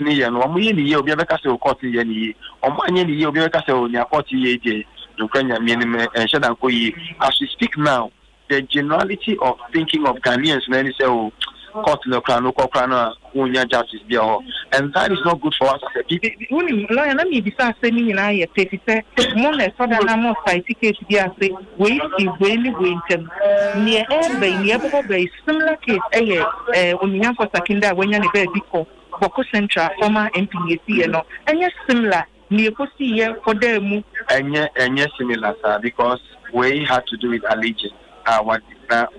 He had already, if you like, denounced. He had denounced citizenship and also withdrawn his allegiance to Ghana. Because at the time now, process near perfected, and it's in contention. And whether the court will accept, even though before I told the Swaban, when you had the certificate, and I said before our filing nomination, a certificate in your red, what the court will think about this. But whatever the court think about that, we cannot give my judgment in respect of those because the matter is in court and is subject to the court's own interpretation. But the point is that each and every Tachiman South is a case of Ubia. You see, I declare and say we're winning, and you see we're winning. It's as your pink sheet. Which say any candidate may win. And you can also we winning our declare produce a copy of coalition declaration form now. The declaration, which means produce and not the challenges our results. When almost challenging on grounds at the time of filing nomination, now when you're qualified. And annually vote and I say court name and move for say he was not qualified at the time in which case he was not properly elected. Each of them election is election decision. Into the court, the High Court cannot grant injunction in one and decide not to grant injunction in another. Only a binary to deny the NDC of the victory now, the NDC has won. Now, anytime somebody decides to stand on the way of the natural flow of things, it brings chaos and problems and challenges. To share and see what Canada and see that. But clearly, na question, Naka Ghana for a person Yamako one direction, and I will be so a person for another direction. We understand why it becomes a problem. So the ambition is let's allow the system to work. Let's allow the will of the people to prevail. At the end of the day, Ghana, ye free Ghana, and Ghana for you now. Yeah, that's it. Let's lawyer have you to sue and Yaneno actually common. It is it. That baby, you will be more common saying. Or my crowd is some other case, even so, Honoma, or being on now or no educating about science, and Nadia said, or the Casa, do one now, but 18 years will have say, and or not. Well, as time goes on, nothing as they say, and then in front of Bakumi, Bakumina, when we young form Ibrahim, yes, I say, or Freddom, Edema, Sabi means the encandom to do also the Mika air should send the members no, number inside. Canan can say, yeah, but Doma can will be away no back, or doing China no so. We do China no so. I can't call much or Muku inside, and he said, or more ya at his people, I want near or Mobecano. It means sense, I send the Mobecano, Yamma, a play for a strong influence. Well, information I'm so taking me to me says Sanet here will be a more home and it's say and pen for ya home one fee one more Osha Chief Justice questioning Yabua Amana Banafi Waba swearing in of the Speaker of Parliament. Who will be Safio as we speak? Okay. To say one akofnano a make us to speak bar and no actually you see somewhere dipping anymore. And Penny, we didn't really keep a mood in a hot thinking, yet, I said, the dear bit to let us sabri. If you're shining, sir, a Cobana says, and you're walking, Chief Justice Brim, not say the Bemois, that is all my argument. I see. He say no. When I was here, Faso, near your penny, declining your two things, you know. She can make him more. If you think him in a bit, of course. Now, a candle casting this. On a more candle casting this. Only or more. And Cabadier doing next man in Fiasem. A compromise. Shall leave Massa. Then you know, you decline an idea and your tossing you know, dear. Mom from my young. Namina, much to me, Abba in agreement, so will be given. Now, so my young star. Will be found the first, let me carry this essay. I didn't get your name in Chia. And I should have done Chamio di kind of Corano on the heart on a sorba. Well, Kaya, Mr. Ben Nansan in the Abra MPP for Wamukosia, Pao, Professor Michael Quay, Wamuko Sanche Muno, General Secretary John Buedu, and so at the similar advice at the comma NDC for say, Woman cooperate here. The first and second deputy speakers in the crowd. So yeah. If you know, a pony in our dame, cable in our dame. If you won't, you'll catch it on. While I know him, sir, if you are winner, be dear honor. They say, sir, born or more to their mouth. Say, the man need the man, young baby, and fun pay, and we say a bread. Now, if I am first, now, mamma.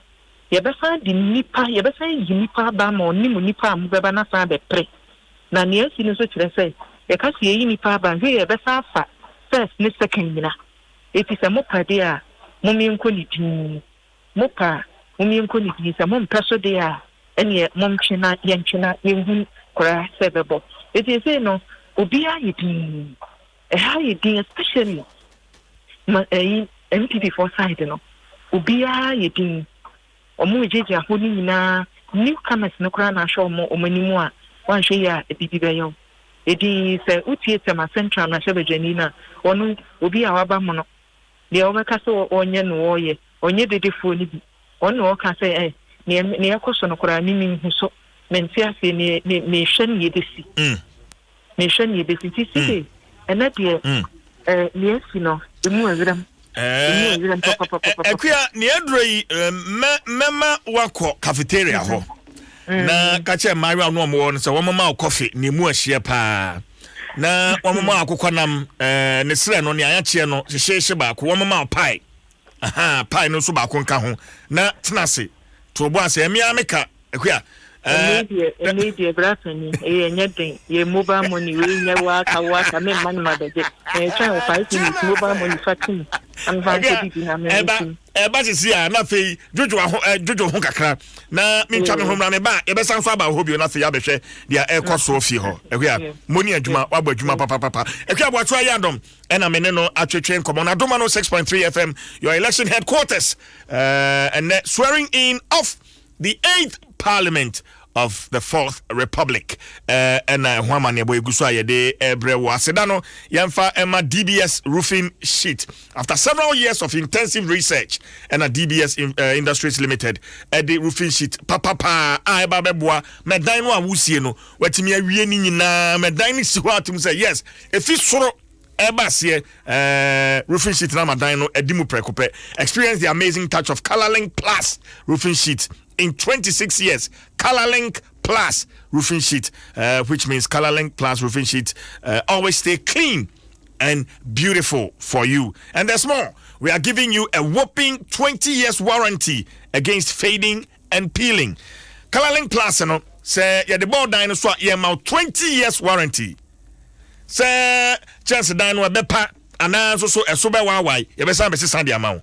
20 years. It means that you have that warranty to trust. Shannon, so visit DBS Industries Limited in Accra and Spintex Road and Spintex Road. No more DBS Dynamo.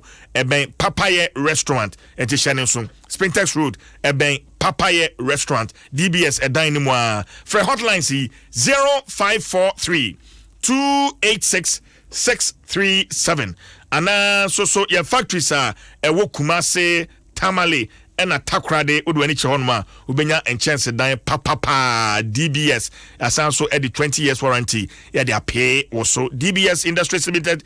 We truly are your expert in roofing enti yamfa sedano emfa amawomo se wante edin sciatica yawo bia ewo ni peduanim won se efri wachiri bramu ya eba usisi woto ase ha ntini bi ho no a ebo etimi twetwe pa ene efre ne sciatica no sciatica na 21st clinic ena womo agesi womo ho so se sa ya wono womo de herbal medicine na fe machine fidie na womo ebetu sa ya wono efre ne sciatica no e de efri wo so enti se sa ya wono sciatica ebi abeso so a 21st clinic and I make for Ede Amawo. One more 10 branches ewo Ghana ha. And crying Dome Market. One many heavy do and what dime chronoemu and a fee Kumase Ahia overseas.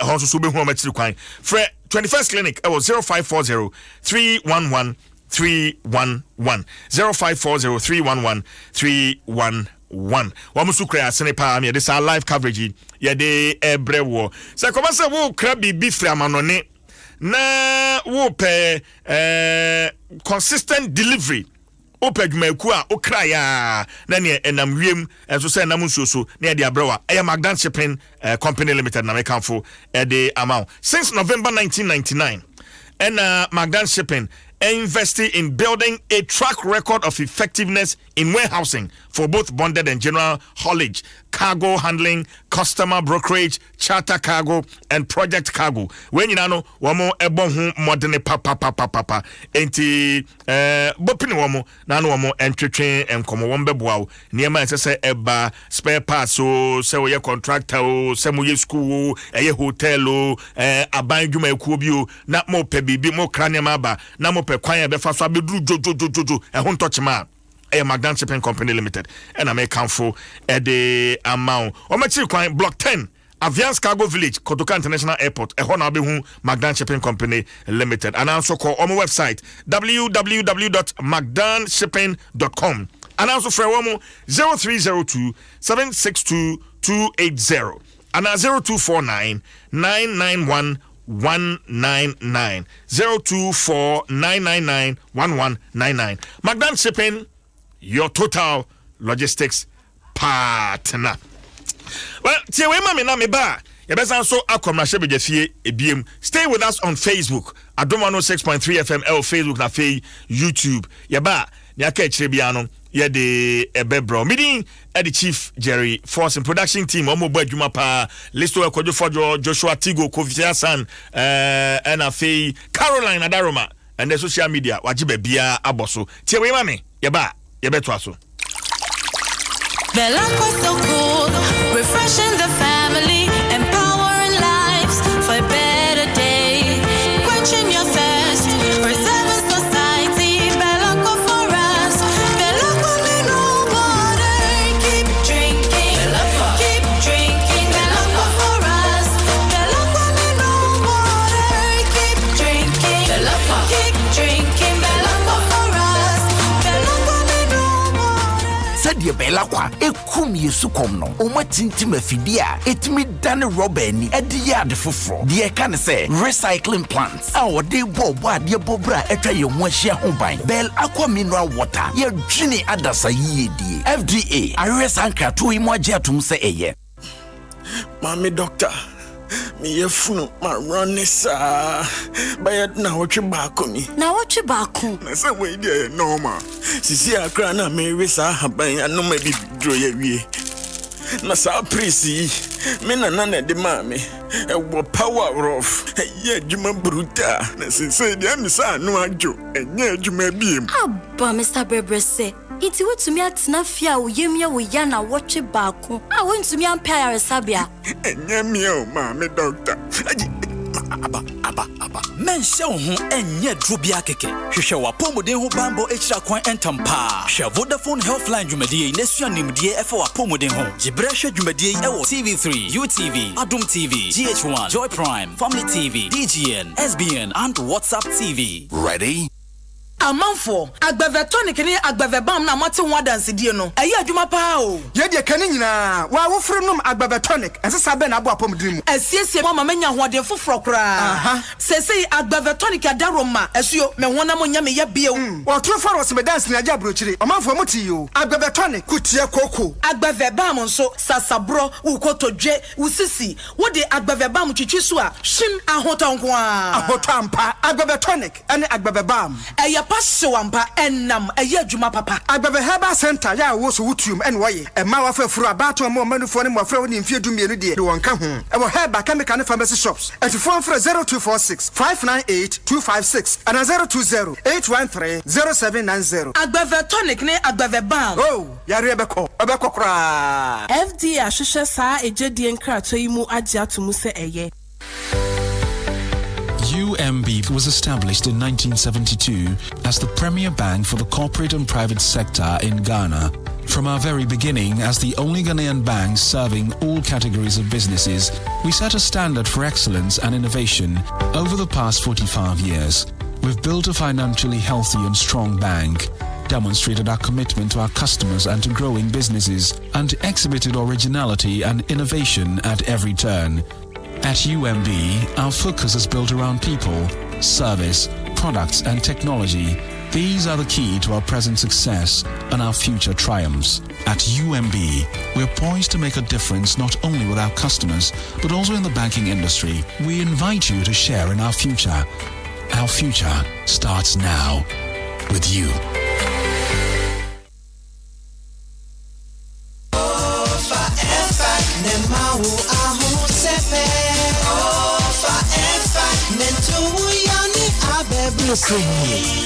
Package namamba. Sisi amitini opai mi weja kra. Me wo hihye no adwo fom. Miami wo se me ridi mo yankasa. Sa F-Pack ye draw mapa. Etu yare tisapo mumre. Etipaye feverishness, kata, cold, sasabro, ene honam yawe free jumaden. F-Pack ye busue draw ma wanwe di mfie dunsia ni ichiri.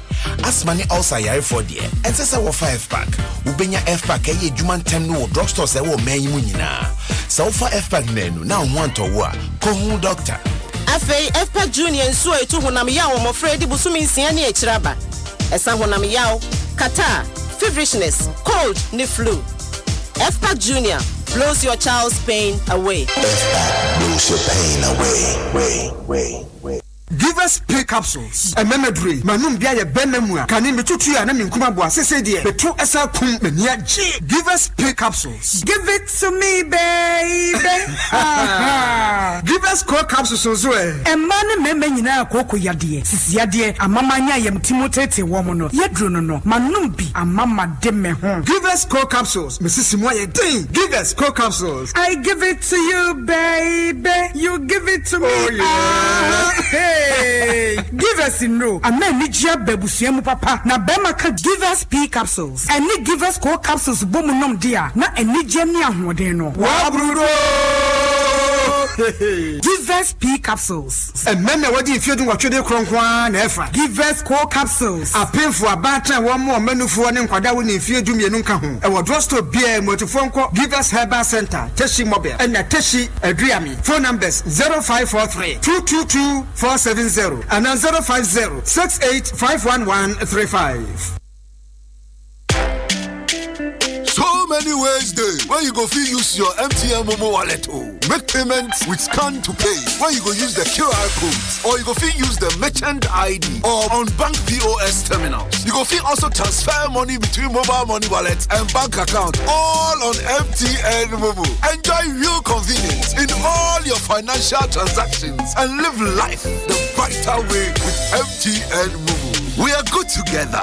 Just Momo it. We're there for you everywhere you go. Hey, Papa, no. Where's your friend Atu? I was at the bar with Atu the other day. He had bet on the game and tensions were high. Then Atu said, Charlie, we go lose. But I told him, Charlie, Vim day. Go! I had won 15,000 Ghana cedis. Then Atu said, we bet for the same amount. How come I only got 9,000 Ghana cedis? Then I asked him, you didn't bet with Bet Planet.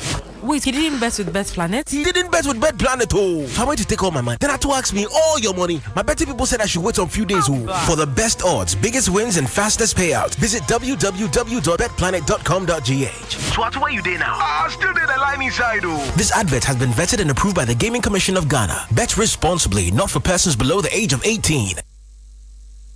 Rise up and be a star. Strengthen with BX stars. Power. BX free and ponsa if pharmaceuticals ya grofo fra. Ebwa huna metwetwe ne pae wa aduane ayediem. Ne senti BX bua ma yenya aduane ayediem mu mfa so.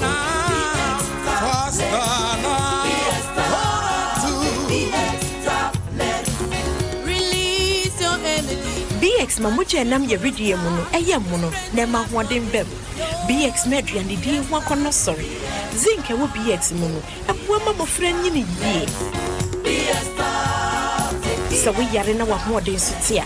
For BX na ma wa hoden samran tem. The blood in your veins regain lost appetite, strength in your memory. For BX na ma woma wakokra enu abrewan su bi. BX tablets in your pharmacy shops and the chemical seller shops at home, baby. BX, a Yamobia.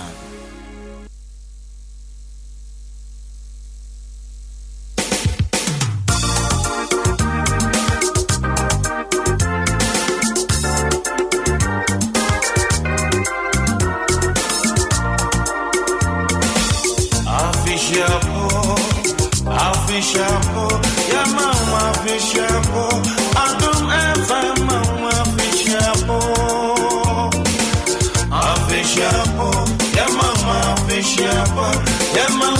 fishapo. Adom FM, mama fishapo. Afisi sena, obiara tike, orite 106.3. Afisi sena.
so brebe pebi Abwagana Nagana beyo Eyo efremi noaro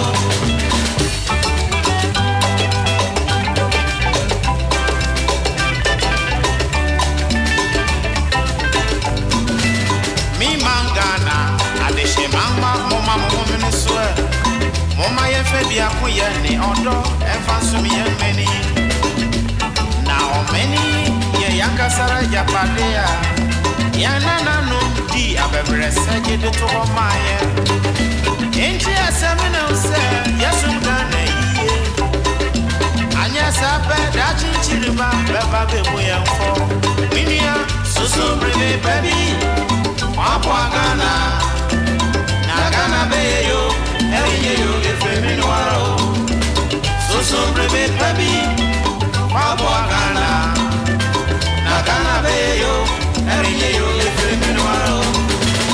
Adom 106.3 FM. Check with your time. Just about 10 minutes after 8. Well, Anapay. Surprisingly, so no Google Kakra. I won't cry her. Mean to me, whom baby I will hold.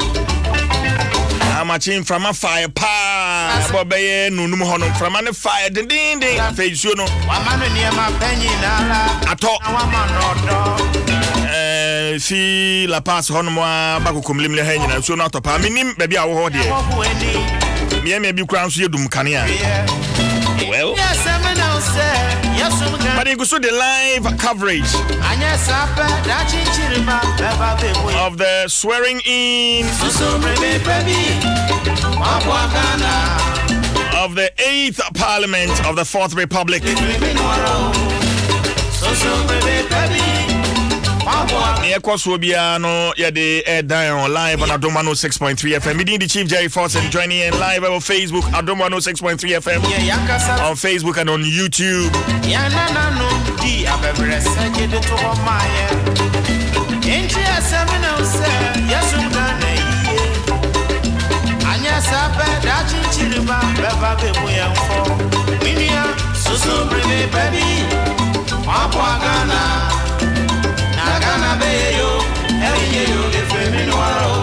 Well, and I'm going for Fida.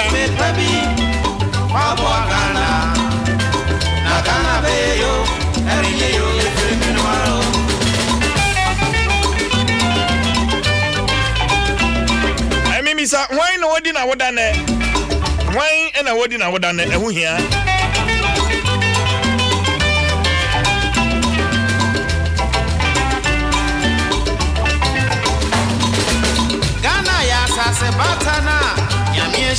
Maybe son is saying now once done with him that empty and Adaroma. Now empty and 7 fast and Kaiboy, Memfa and now. As part of a choir, one more person on fast so as some ye. How be a Emma who ain't Shannon so Emma me. Now empty and 7 found 20 say a free 1st February. Musumi edi and we are need that edi kind. And who been here say, oh, quack, Momo transaction be out for Jessica and now send this Kabianwa. What a valid national ID card, Ebeko. And being so ambitious and some pansana. Sikano peso send it, I send it, and I peso Isika way Isika. Please note that this is to help you keep receiving cash and just handling your transactions in a safe and secure way. That's why we are good together. Just Momo it everywhere you go. Sasam Herbal Eddie freshman capsules and Memedru. Mema no nom Sasam Herbal freshman capsules no munya hoden so nkokora. Ghana ya sase batana. Oye bema na opa hoden a freshman capsules. Ema hoden bebia na ema no so Eddie fresh lady capsules no. Eddie ahia fresh lady capsules na eboa etu ode poase. Afen fichikomo ya oni fichikwa NCC so menstrual disorders. Menstrual pains. Ebe ye free so for your bana wo low libido. What think kan wo fam. Fresh lady capsules na beboa. Fresh co capsules no so eboa.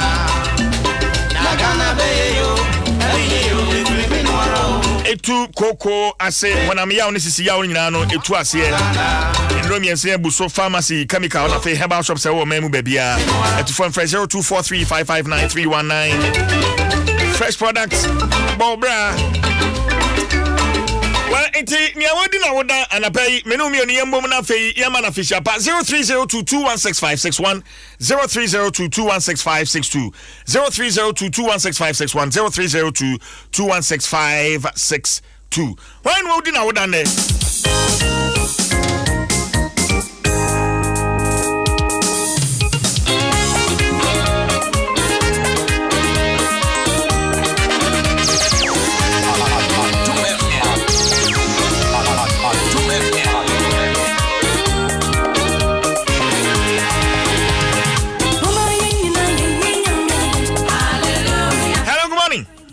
Hello, good morning. Yes, I'm fine. Pacho Kofi Amwani. Kofi kasa free. Me kasa free bonko kompe. Kofi wane di na wodane? Mpacho me wankasa wa wodane. Mpacho me ankasa ma wodane. Kofi wa design e? Me di 38 years. Nyamia yebi. Kofi nyankopon won hira so ate. Amen. 38 years and wedi ni nei. May it mark the beginning of beautiful things to happen in your life. Amen. Yenya do yenni wachi Kofi. Amen. 38 me bo ho maku edu edemam. Amen. Ewo Yesu Kristo dimu. Amen. Amen. Hallelujah. Abba.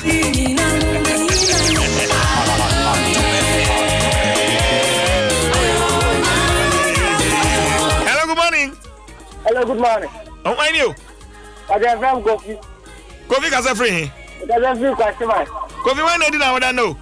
But I'm don't for Beatrice. I don't di na oda. O don't for Beatrice. Ayo yere. Ana oge. David. I don't know catch Beatrice. Magaja si na mi sha no tune na pomu demu. Amen. Amen. Amen. But sha ka kama me. Na mi sha Beatrice. No one know about pa and farm ma Kofi. So ati. Yo da, bye bye.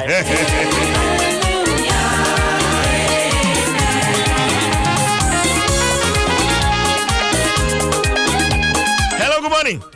Good morning, Fiji. Why I kasa free. Me kasa free man, Fiji. I kwani di na wodane. Mo ba jumo. Yadamase. Nindayo. Oni ya. Me no mwana nso alo useme so da kania no kuma no mudu ni za me se ko modum kania. Oh.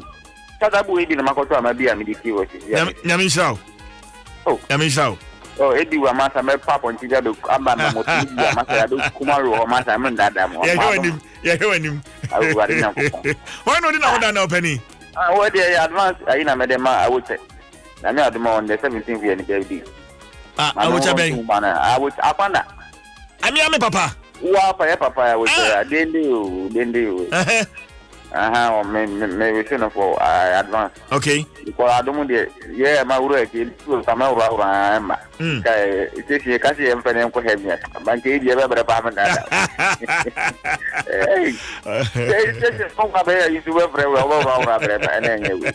Aba ka o ma wa ise mo. Nyami sha papa.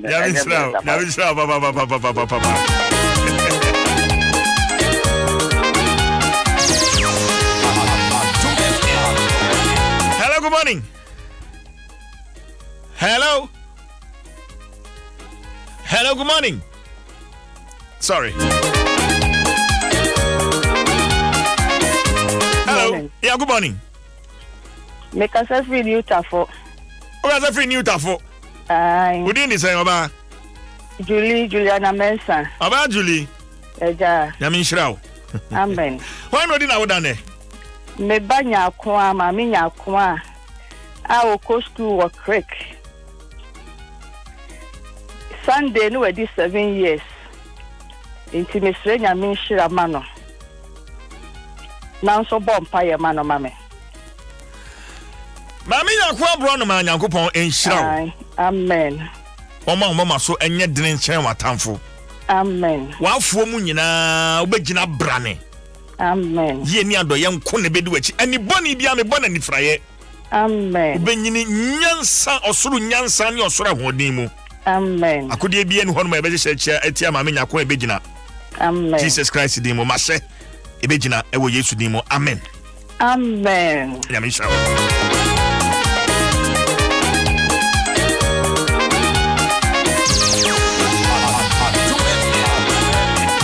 Hello, good morning.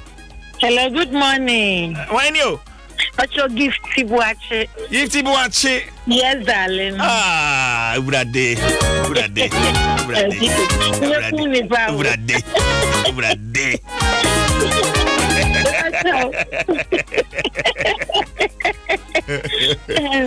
And I am a dog food Saturday. Your friend Mrs. Rose. Or try there or SOS whatever. Not the winner come to 25. And birthday. Catch Rose said, "Me don't attention. That's some goodness, so man." Nanko pon won shira Rose. Amen. Na won nyini se abe dia. A esi asubonten ho. Ne sombra mfaso bebre. Ebusua no oman ni nyina benya ne so mfaso. Wasoro enhira no. Jesus Christ din. Okay, what the Mrs. Rose Amisa? Mrs. Rose Amisa won. Oh, yeah, she's blessed. She's blessed. Let me shout gifty. Let me shout gifty. God bless you. Hello, good morning. Hello. Good morning, CJ. Yes, sir. Why ni? Femi, Mr. Na. Mr. Na, kasa friend. Because I to my computer. Alex Na. Okay. Mr. Alex Na. Come to 9, yeah, because I to my computer. Okay. And then me back with fee, Jedidea, Nene, Dabra Na. And then the 10th year day. Inti me five boni say, Radimani nye Abu Frappa, or ha, but on Ninkasa, Mammy, why? Mamma Ninkasa. Hello. Hello. Pacho, good morning. Good morning. It is saying. Pacho, yes. How old are you? I'm now 10 years. You are now 10 years? Yes. And what is your name again? My name is Jedediah Dabrana. Jedediah. Yeah. You are already blessed. Say amen. Amen. Amen. Amen. Goodness. Ni mami na ka say. Mami why hadodo watching phone we free Jedediah Nsem. Yes, by this time na me Blagena hospital. Na ye chame ya. Na ya ma ya dom na me be na 10 years ah. Na me want to done for menya me. Na me hu the men ka. DJ shame be ma mo ate. Me am shane dada na fa o so kan ma. Why nsira dada abofra Jedediah. Amen. We are singing I better nka. Amen. E we are singing abrofo betu kwan abagana ha behwe no abofra no. E wo Yesu Kristo din mu. And so shall it be. And so shall it be. And so shall. Sometimes when I speak these words, I feel something rushing in my bones.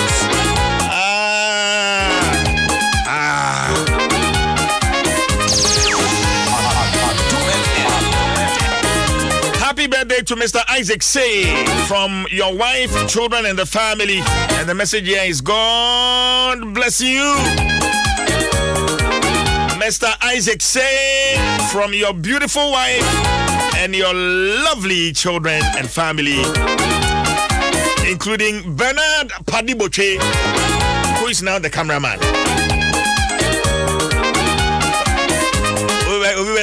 My brother, Katis. Hello, good morning. Hello. Sorry. Hello. Hello. Hello. Hello. Good morning, Winnie. Hello, good morning. Hello. Yes, madam. Good morning. Good morning, Woody. But you're sorry, maybe I see you faster. Maybe. Yeah. Look at the friend. But I can see I was in our market. I was in your market home. But why need dinner out there?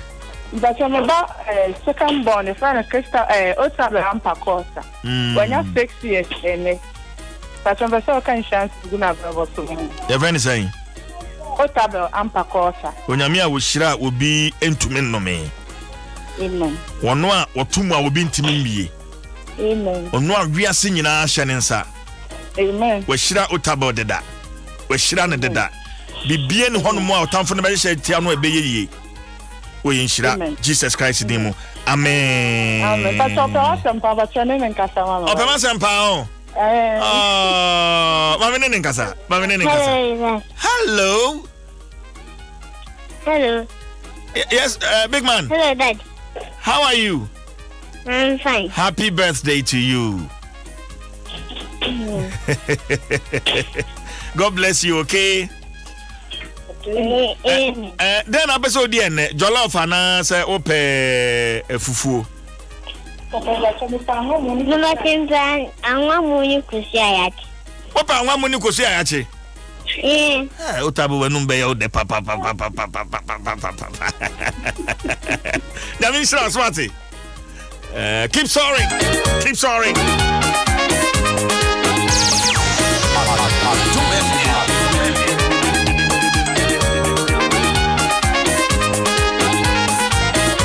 Emmanuel Aqua.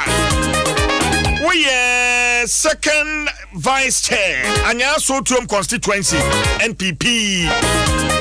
Mebra Penino. Enti ene mia ma ofase. Nana Kojo York Aqua. Wenya enfie enson. 7 years.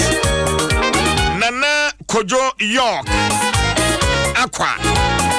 Happy birthday to you. Oko School or Elion Academy. Happy birthday to you, Nana. Onyangopa wo shira wo bintu me no me. Wonu ayedie nyina efri no. Nana Kojo. Wonu mo. Na nia wo papa waduro no twemu ho. May you rise to become a prominent person in this nation and in the whole world.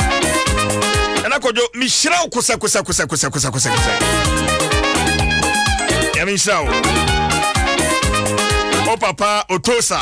Also do pa near Bushafoni na great Otosa.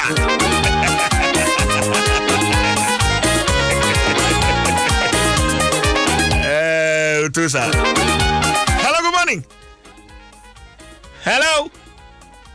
Okay.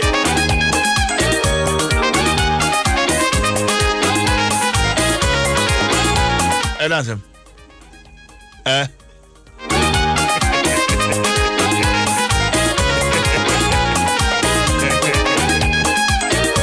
Happy birthday to Irene Apia of Dachi Pension Trust from Grace, wishing her long life and prosperity. I love you, Irene Apia, is the message here. Forwarded from Ayua 05 from his hiding place.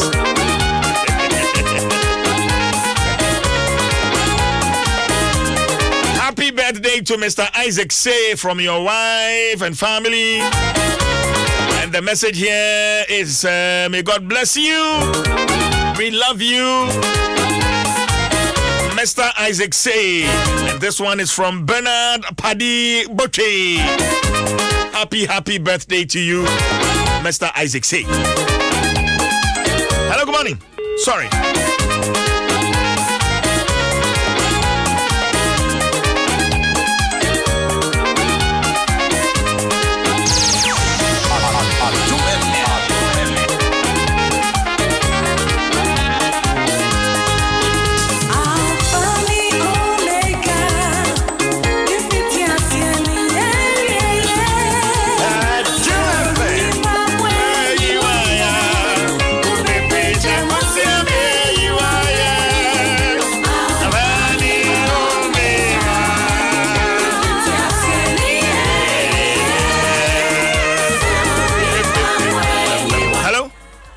Hello. Good morning. Good morning, CJ. Yes, I'm Winnie. Bajonia James in your Spinters. James. Aja. Afishapa. I think what you are saying is come. Amen. Why not dinner done? Maybe I'm the BM baby, CJ. I just came last time the Mensaka Mupe, someone who said me alive birthday. You mean Canada. If yourself will flare now, me care my August in Dwaso Nsem birthday. And also Nayo to birthday. What you say? No credit. Was a to say.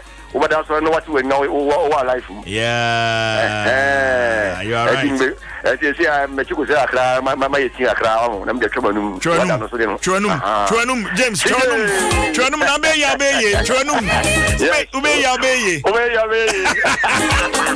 Uncle Jessica, and Top Log, and Tassas.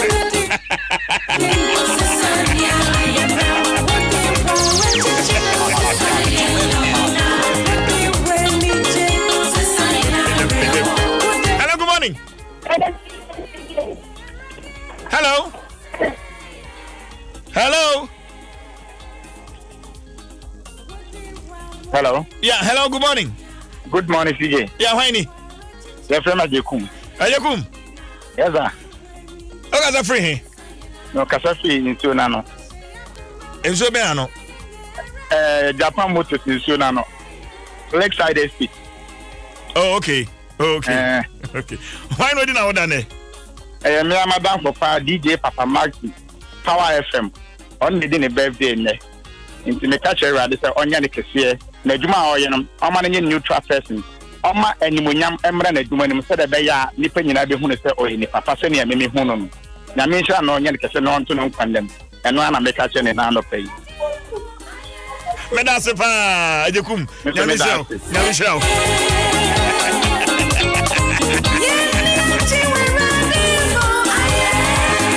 Hello, good morning. Good morning, CJ. Yeah, Whiny. If I told Grace, you will be for Florida. Grace. Hello. Why not dinner with Nova? So, now my sister Harriet, Ousubana Hine, our Belgium, Neba Miriam, Ousubana Hine, and then when you found the African African, when you're 10 years, Miss Yakupo Shira the Manu, then Yakupo Yannick see. Oh, money you would be on see idea of Belgium, no family for my gun and my Amen. Amen. Amen. Hello, good morning. Sorry. Hello, good morning.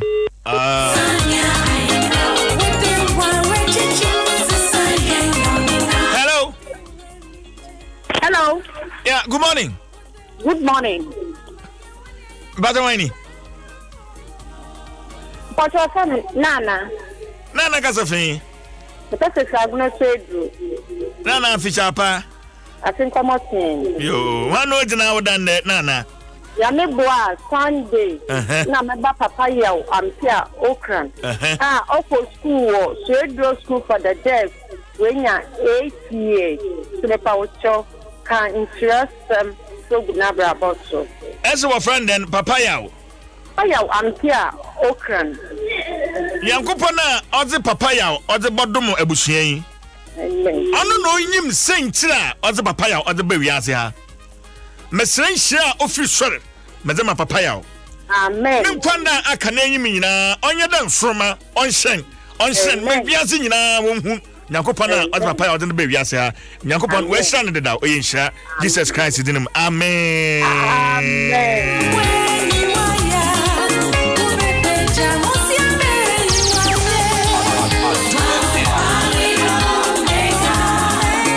Hello, good morning. Hello. Yeah, good morning. Good morning. Good morning, Whiny. What from Papa Miguel for Conchivent? Okay. Baba. My baby shaping when you're the baby and I'm afraid I'm a son for na nefua. Oh, Kafra. Me, I'm a son can album charge. Into one more happy birthday man of one gift to the uncle. Obenwa, Kasa Monte, another hotel. My Pachemo, Pachis, and that's what you know, Shama. Into the new on. Oh, okay. Okay. Happy birthday, ma'am. Now go punish Shan. Now go punish Shan. Ati. Now go punish Shan.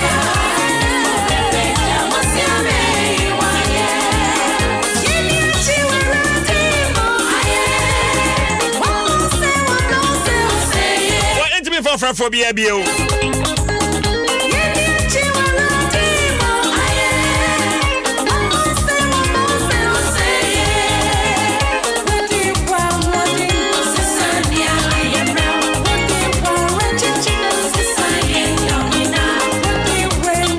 Chia na Mr. Ayiku Kranten, we manager Afrikiko Riverfront Resort. Ewo Akosombo. Mr. Ayiku Kranten, good morning to you. Ekoma one wa juma efu nyina Afrikiko Riverfront Resort. Akosombo, beautiful place, serene place.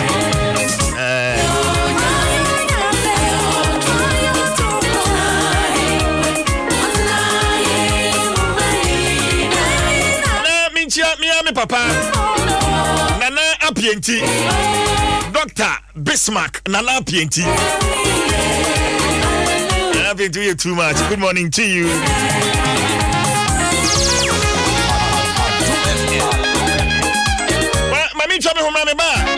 We'll be heading back to Parliament House. As we speak here,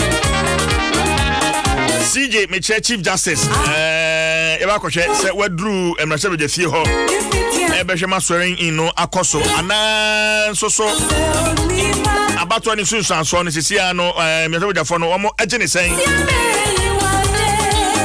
Tiwe ma me na fe me ba Yemfa ne wo mu nyina yemfa Emro joining live on Facebook Adom 106.3 FM on Facebook and on YouTube meba Senior papa eba wa kwemu a wo se wutumi ya hoboa emma enioma ehu hia te se wo hwehwe TV remote entwi wa adwene emfree enioma papa ebetumi aba wa kwemu enunti ena TCL edi P715 TV foforo no abetodwa TV a wo sutumi e use Google Assistant nakasa wo be kengumu bia no edi so pepepe P715 TV emma wa kwenya ma wo ye ne ehu hia te se wo ni enkwala no edi agro ana wo ni wodofu bi enya nketahodie ne hia ne se wo be kase go TV nim na TV no be di won hihye so pepepe TCL P715 hands-free voice control TV wo benye bi ato e wo TCL shops e wo Ghana fane nyina ana fraying was 0202-698-398 ana 0596-913-298 wo betumi akoya website and so e wo www.tclghana.com TCL, the creative life. Hello, your friend Kwesi. Na me ma wakwa de ba me class a your friend why wade. Ene beto me bo ase a cheche o senia. Ubetumi ma wo MTM mo no aye adwuma ma wo yie. Sesei emfa ho bia bia wo. Wo ankasa betumi ma wo MTM mo no aye adwuma ma wo. Eyem rete se DIY broni bese. Enti why wade. Kenya wo MTN mo wallet no se sia. Ene ma remfi se obe like na wa subscribe me class yi. Enti so wo ankasa activate wo MTN Momo account no e wo phone so. Eno an se obe dial *170# na wadi akwancha ebedi disword so enti koso fa wo MTN Momo no tua wo bills package wakatua na sanfa to wo airtime every say we are good together we there for you everywhere you go. Hello, Ajwa. Mom, me ni panisi opeso be me ho adio. Oh, eni jesam kai me na me fa jama soap 15 boxes. Enka enyoma obeto no ho why? Hey, mom. She, abribiara obetena se wo si enyoma no. Onyonko ba ko pa ebe ma ontade efi na aye hwehwehwam. Eni jama soap. Bisa papa. Na so me hu se da abo ma we si enyoma da. Hey, sa handkerchiefs. Me facho jama soap se bantade ele resi kama dia. Uyonko ba ko pere no. FD ahwehwa sa edwadie nkrato yi mu agya to mu se eye.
106.3. Yema hunyara afishiapa. Yesu kumadwele. Afishiapa.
Say you're mine, nay you're mine. Ghana, Ghana nyima, Ghana, Ghana nyima. Mona prodigy, Ghana nyima, Ghana nyima, Ghana nyima. Adom 106.3 FM, Ohio election headquarters for Promoti Power. Live coverage of the swearing in of the 8th Parliament. And yadi huamani bwana pay yashada jibre fadi yashasi nra nyumre free no watchia de bepim se bre hade ya ye bi pa ya ka kire ene doso e ho aseda ne fama Thread High Limited Quality Stand Up Desk 21st Clinic and you will Chrome Magdan Shipping and Logistics Limited, your total logistics partner. DBS Roofing, we truly are your roof experts. Festival, adding flavors to your life. HEPA Plus mixture for your general well-being. And also cinemas live coverage yade ebrewo. So stay with us. Mesanso akomra shebeje fie biu na mene miniamba ekuya boachewa Adom atwetwe enkomo wa join here e wo Facebook say enkomo no ekose ya na videos ni ade nyina no ye de egu Facebook na fe YouTube na onso so wanya bi ahwe ekuya homa no entomu ye no ebetwetwe enkomo Ghana nyimba maune prodigy Ghana nyimba Ghana nyimba Ghana nyimba no me Ghana my where we do you know me make us say won't famu listen you know me Ghana my where we do you know me make us say won't come muma yina som Ghana fa groya Ghana yakuyene chikukwe chikukwe muma yina som operanya na famzo Ghana benya koso Betu pona yina so opiaranya na famjo Ghana benya koso Ghana betu Ghana benya koso Ghana betu pono Ghana benya koso Ghana betu pono so many ya every minute so my ya my ever said my HEPA Plus mixture and Ebuama immune system no enya hoden etimi ade akwati anyarwa hodo enti bomode na pebi na nom ebeboa wo pa so na Hepa Plus mixture no eboa na wo liver any other vital organs wo ni pedua nim chimatobi e wo ho no etimi siesie ni nyina bi ti say excess fat wo ni pedua no emu wo menstrual disorders no so siesie e de ma in fact sexual weakness kra so Hepa Plus mixture no eboa epida wo ho den no emu wo sugar level e wo soro a eteso maneba from kra the general weakness any baby keka ho enti Hepa Plus mixture ni bi na no so and ye want Plasmox mixture eno ekutia malaria na 4 days no no 12 so 4 days bottle back no one we Plasmox na fe treat you malaria no ama ho atol ye want Pavi mixture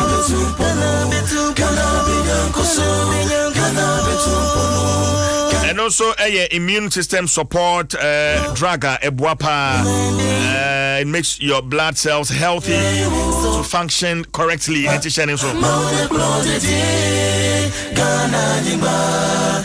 Hepa Plus Plasmox and a Pavi Buso our drugstores pharmacy herbal shops our memu bebia 10 Ghana cedis and a tono and so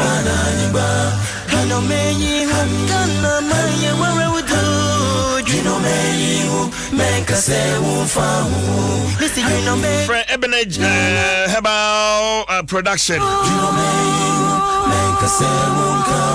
it was 0542778572 and 0549297463 now no want to train and come on Benyan do pay be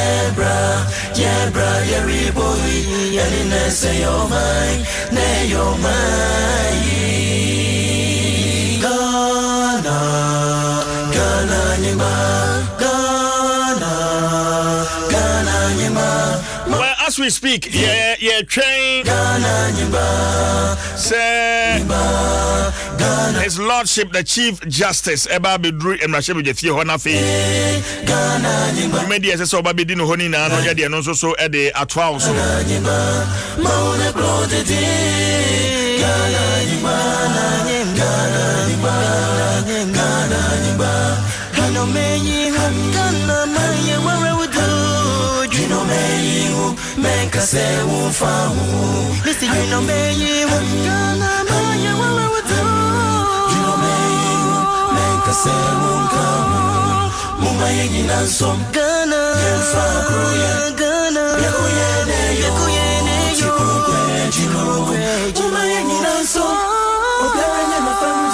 Some of your Facebook comments, Derek upon or say if ordinary persons can be prosecuted for snatching ballot boxes, then Carlos is of no exception.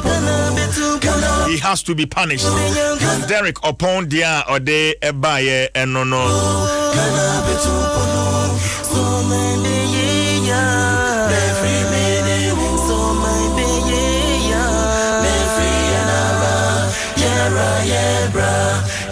Stephen Yeboah sensing this one said Nana and Baumia fought a good fight, but now some MPs and their selfishness will make the work hard for them.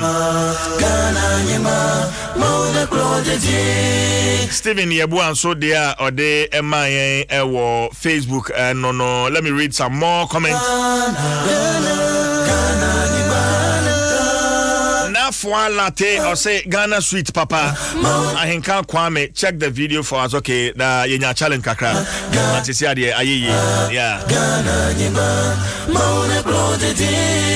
Naziz or say NDC has majority. Akufo-Addo is in trouble.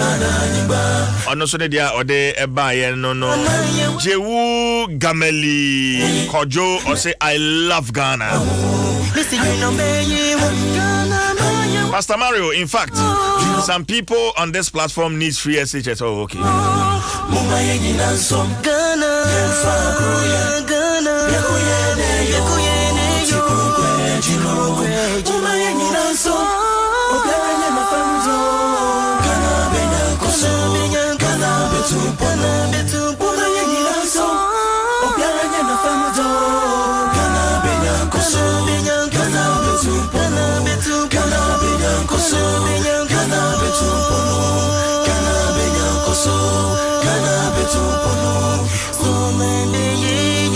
The last man standing was so you people now know that you can't declare the speaker, but you people were able to declare the president. You see how what plan has turned against you. The last man standing. I don't really get what you are trying to say.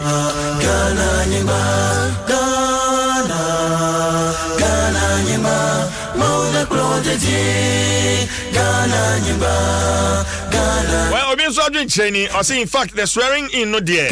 They should stop using Bible and Quran and use gods in Ghana to swear, else the corruption will still continue. Obi Sodia or no dia banono.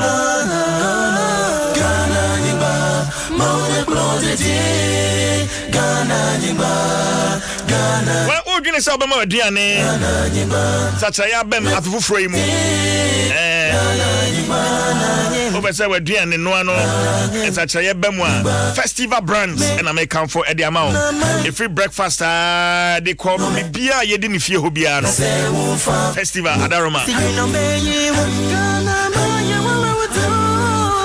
For your delicious breakfast, lunch, and dinner. Festival has got you sorted. And to say, Usha, jasmine rice, papa pie, free Thailand, my favorite Vietnam. The oh yeah, jollof, oh yeah, fried rice, oh yeah, mutu, and more Dianibia, and Muwe, and I may come for Eddie amount. Sardines, mayonnaise, baked beans, soy sauce, prawn crackers, evaporated milk, condensed milk, cereal milk, soya milk, non-dairy creamer, soursop, drink, and a monosodium. And you would drink Adriania Pomudimuma, drink Festival brands. Remember, Festival is your best bet if you have a foodie family. Where we shall form Festival American for Eddie amount. Opedudo Etria, Bomodin Sober Fresh number 0540-122-003. 0540-122-003. Festival, adding flavors to your life. For Madaroma, Omusukra Snipas, our live broadcast here, Debrewi.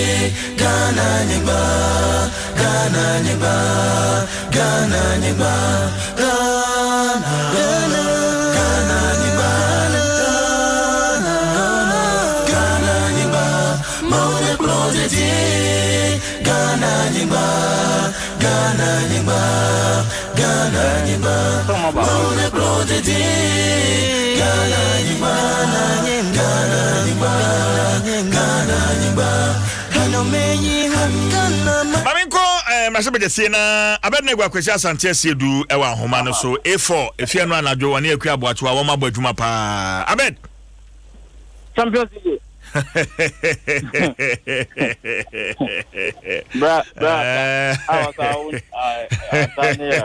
Abednego Kwesi Asante Siedu Champions League why you Kwesi ayiko ayo mabadwuma papa Wonija for foreign country mabadwuma sisi ade na kwaso fie ho Habre ka say there ebra obra Palasa Hinkra according to Sakobo ye ballot papers ni mo a ori tumrika ka ori dwane a omo sisi ni blues e woni tiri huni na ni ase a o two papers ni ku e chamber ho ba bi no house no empany for sorry kakra e ma mo koye consultation bebre omo ye ache leadership ni empany for no omo koye consultation a sabre ka say there e ade se consultation ni na ma ye wi a omo samba back to chamber leadership na Babetansia acting clerk no Onion for Anasura Seroinsia or Babetansia here.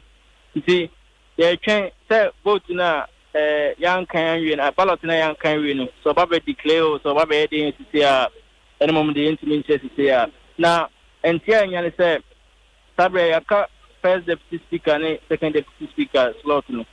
It's guso a omo negotiation ho say one informano one ebenya enti amanya say NTC for no omo so mo person mo pick first deputy speaker no na second deputy speaker na omo da ma for me na asemo MP ba ko ka chairman say omo person mo de ma for me na MP no second deputy speaker na say kwambi so no ama dia atum say speaker no de akwama NDC for is that so speaker no de CJ there's a reho na ka MPs no obia hu obia ni ma bosa e che say oma consider defeat him officially the returning officer no chairperson o take MCC officially on declare results ni ye results no send the kan ba say 136 138 abaku ye rejected no and there is a be the gusu wa ha MPP for no the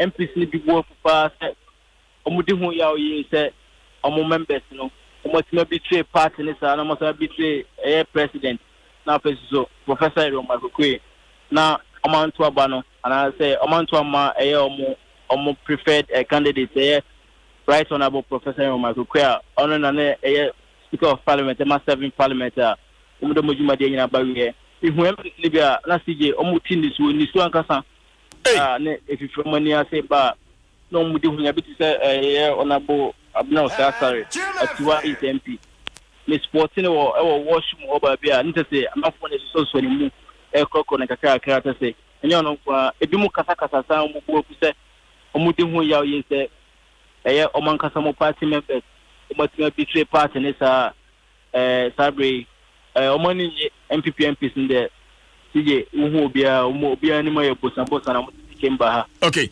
about my finding out as we speak honorable Aban Bagben owo fie ho ana awe hin honorable Aban Bagben Sabre ka say de metima ka say chamber ha de oni ha yemu Sabre ya buba ba ya hu so onu na provincial results e cheso onu na lead there so no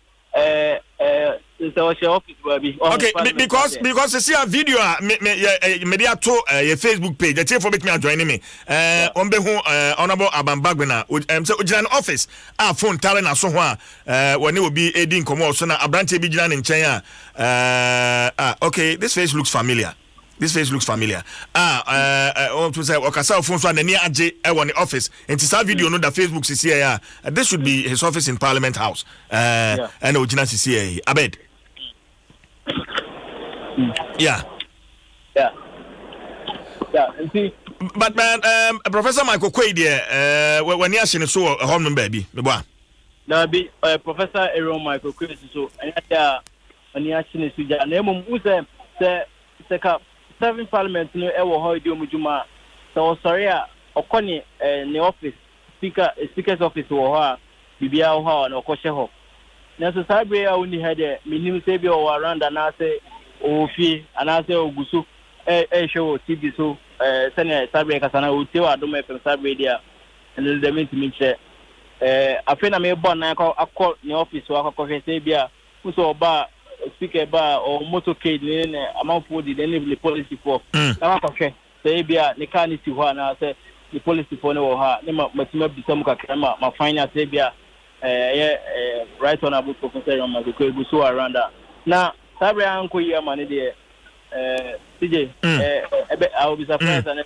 ma ko police ora okui Sabre wo ho nti sare te wa na emo mu uye no dan chen so a onunya for color ta henkra ni hu no mi ko to no for mo ho penche ni ba na kan bese me ni twi nko mo kakra mi ko o tire mi fine and obisa mi me ti sele mi so mi ho ye mi introduce me so Adom na ga bese ka me ne bonko mo kakra ano so da bi on person be kasa sisi a iti me try me convince na ano se masa makajo se me person me kasa It's a mirror but you could never be known a month for distribution, Komoka cow upon sir. And some no canoe. I said also now CV party, and also you be a ball. But I bet my maybe so. My short video be here and Kofi. I wish we can have that video. A brand accountant no air no. Honorable Carlos Ahinkra or majority leader. Honorable Sechi Mensah Bonsu. Muna na move you ho. And I say one in the coach to come tiawa. And we share video no. Honorable Sechi Mensah Bonsu appointee. Appointee bibi chireno. Enti we free honorable Sechi Mensah Bonsu. Chainwa. And we ko shim.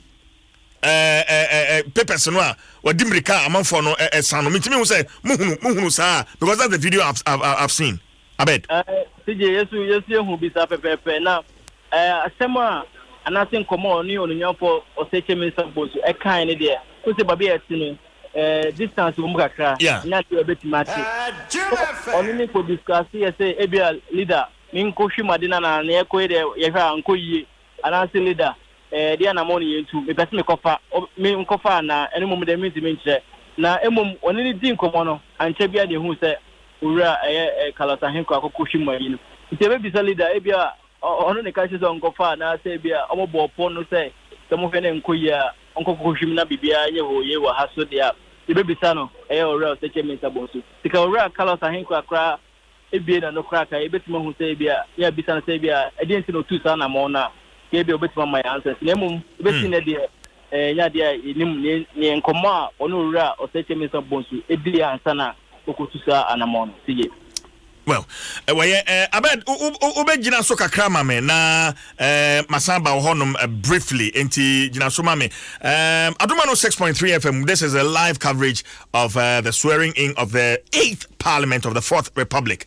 And yede bremo shenen so mame. We are live here from our studios 355 Far Street here in Kokomlemle. Edi jumedi nyina yede bro higher election headquarters. Abed negwa santie sidu ena wojina mrashebe jefi wona wone ekuabo atua yadom ena free run anadro omo abo adwuma bepem sesebre na adwuma no ebi ekwane ebi benti ekuabo atua ohwe na ni a sisi a wodi simanim hanum ya atum se afnan ye na nikum ekua CJ wabre we bra na mfa hwemachi why be man to wonka obenya mo afuti ni pe ko pe ba bi di no pe na gu sipo na sane mpanifo na se yiri security mu no sa ehu ye nka akọ ba bi a upie di a yen hawo but upie kura eden security ni gina mu free emrahye dwamu ho no mo Edeba utwam wo GIG honomo edeba Sankara honomo nyina o say checkpoint a say wan hwe ye betumi ama o park o car no awo ba bi ti say Sankara nantia ko Parliament House hey ye nkrofo na e wo say ombre breakfast no o ma show breakfast no from sa GIG area honomo Edinam fam nti maybe na mi share omo ache say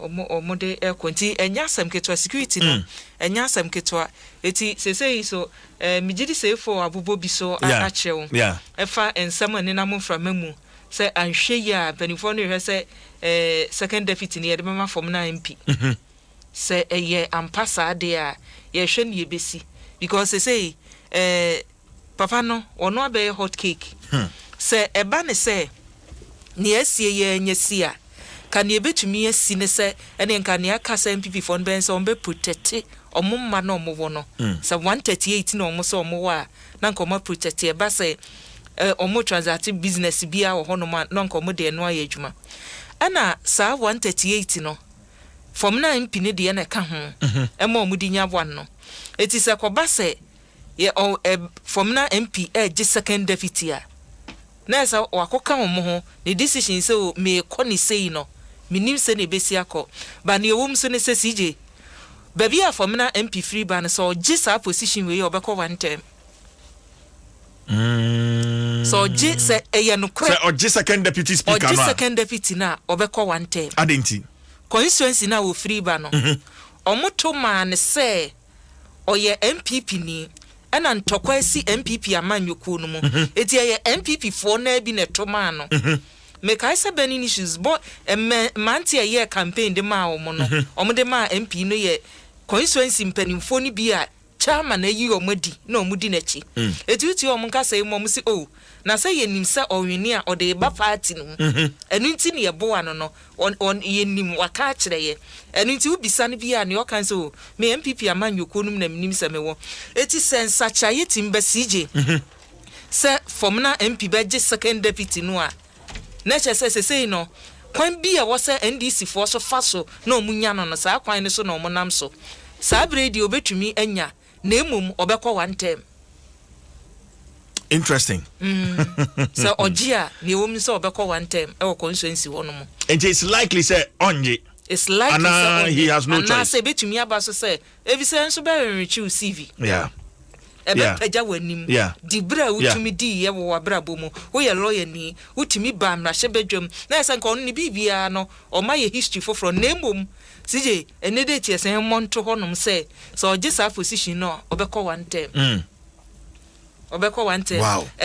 MPP amanyoko no omutimi take decision ye bekọ akwoto aba no they were bold enough to take a decision say ye yiwe free party no mon kana konwa ni mutu ho. That was clear. Yeah. It was only one awin ye ansana and afa de omu go omu mra nu mu ye ne say okaye ho aye hu wo mu eti sa oye na dwen say me san kwaje second deputy na eno no eye NDC for no na de entice me e de age me aba omama nyoko nu mu a party ni be san rise against party ni be san rise against no say party chairman na resign from na party resign niema nyina kire say MPP for omune no ewo agreement bi but I say MPP efa first deputy speaker in this case say I mean and looking at Formina the as I can want to mean second deputy no entimin call NDC and MPP eno de ebetumi akọ baby for instance say Formina MP no independent MP nika say okay me mpe mbese me gina infinity me mpe position bia ebetumi akọ either way MPP or NDC NDC fo nyamu sa keke omu nyamu sa keke omu de pe bibi say omu na wotumi ne say omu yes selection no omu de ma Formina MP ni because omu nim say omu de benya bibi afiri wo eti se ba se Formina MP ka say omu mfa nto preti so mra mu MPP fo omu be yi omu nipa ede na ba Cletus avocat walande ewo house ono mo I know say omo wo lawyer say wo mu lawyer sempanifo ewo mumu se ba se omu hia nipa se bia obetumi aye say adwuma na they have people on betumi aye eti enyame nwanwa se from na mpini ka se onye a ade no omo ankasa be yi omu nipa ede omo aba ba si je nka from na mpini so je anka ne ye wo ho ne se enka be ma house ho no madwuma yo no yehu se speaker every NDC mu abediache ye MPP we so no ase ne owo support bi ma MPP enka nunu betumi aboa nemum se politics aye wo Ghana ha sei no na MPP fo behu se eye NDC fo na de ma wo na o ma amfa ama wo kwa nti e ba se ye to aba e wo sa wo to ma wo mo anya dwuma se nka be ye dwuma nka ye CJ nka be ye dwuma nka ye pa say gradually yam politics no ni nipa bi epe ye say ye winner takes ni wari no fa bibia no emfiri ho no kami hu ni se ni ye koi ka bia nyambedom ye ama ye tumi anya afiri mu ba me boss Joshua Tigo programs manager Adom FM Ezra Bekayensa kwasi CJ akwaba yenua na ejuma amabono efrenra ekuya akonfa no ba beto wa chairman edi wabo ejuma o efrenra be ya me dey call parliament be 5:30 hodom to 6 p.m. afi no opm ejuma mu osan wo media o be kan mi so be kan dia atonsu see campaign atonsu ABY one of the credentials and say we cover parliament for a very long time. Yes. Na when him says anima we calculations near the and no na me ni Kojulian Sim Edin Komobi. Say, MPP, how tight are they here 137, one independent? I then an MPP for almost placement because as far as I know, say we a speaker and now we a first deputy speaker and a second deputy speaker. Now we tell Kunyewa Untuaba. And he said, "Would the business be by house honoma?" MPP can play a smart game. Say Bia say, "Okwe krani wini ya." Yafa first deputy speaker. NDC, yes. Now for each time, there is a motion. I was here to abano.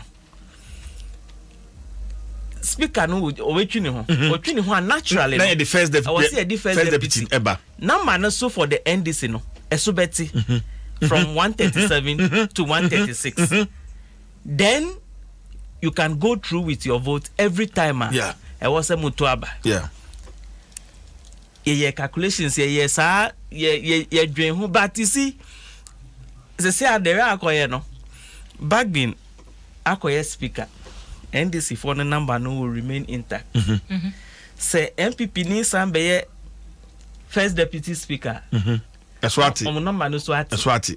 And we have a very interesting 8th parliament confronting us. And as an independent candidate, didn't also accept the second deputy speaker position. Yeah. I will also sign what leanings towards the MPP. That every time be a speaker in ho, our first deputy speaker no soon in ho, second deputy independent candidate. Number no so as further. 2. And it's an interesting permutation. I me sort of tough committee Nsem or parliament or CJ. Wouldn't him say betumi aka say empanimfo na dwuma a mo ye shifts na dwuma mo ye make MPP side no. Say beto sabri omunni nipa ewo NDC mu a se ba ne edin a ombetumi aye bibia bo mo a eniema tosin wo mo ho. Say omunni nkofo ewo we ombetumi lobby omo se ba ne bibia ombetumi lobby. Then they have sane na NDC fo atumi aye bi omo ho sinto. Me tell say na me bisa say MPP MP elect ben. What you can't lobbying lobbying skills. It's not any everywhere. The fact be ewo MPP caucus no, because I was asking myself, say, let our parliamentary service demand parliament MP elects no. Let her say mumra parliament by 11 p.m. Na in starting processes na up to when it will end. And MPP for no decided say do parliament hall before 11. So do obey between 10 and 10:30 no more. Sa information no e could pay NDC for her.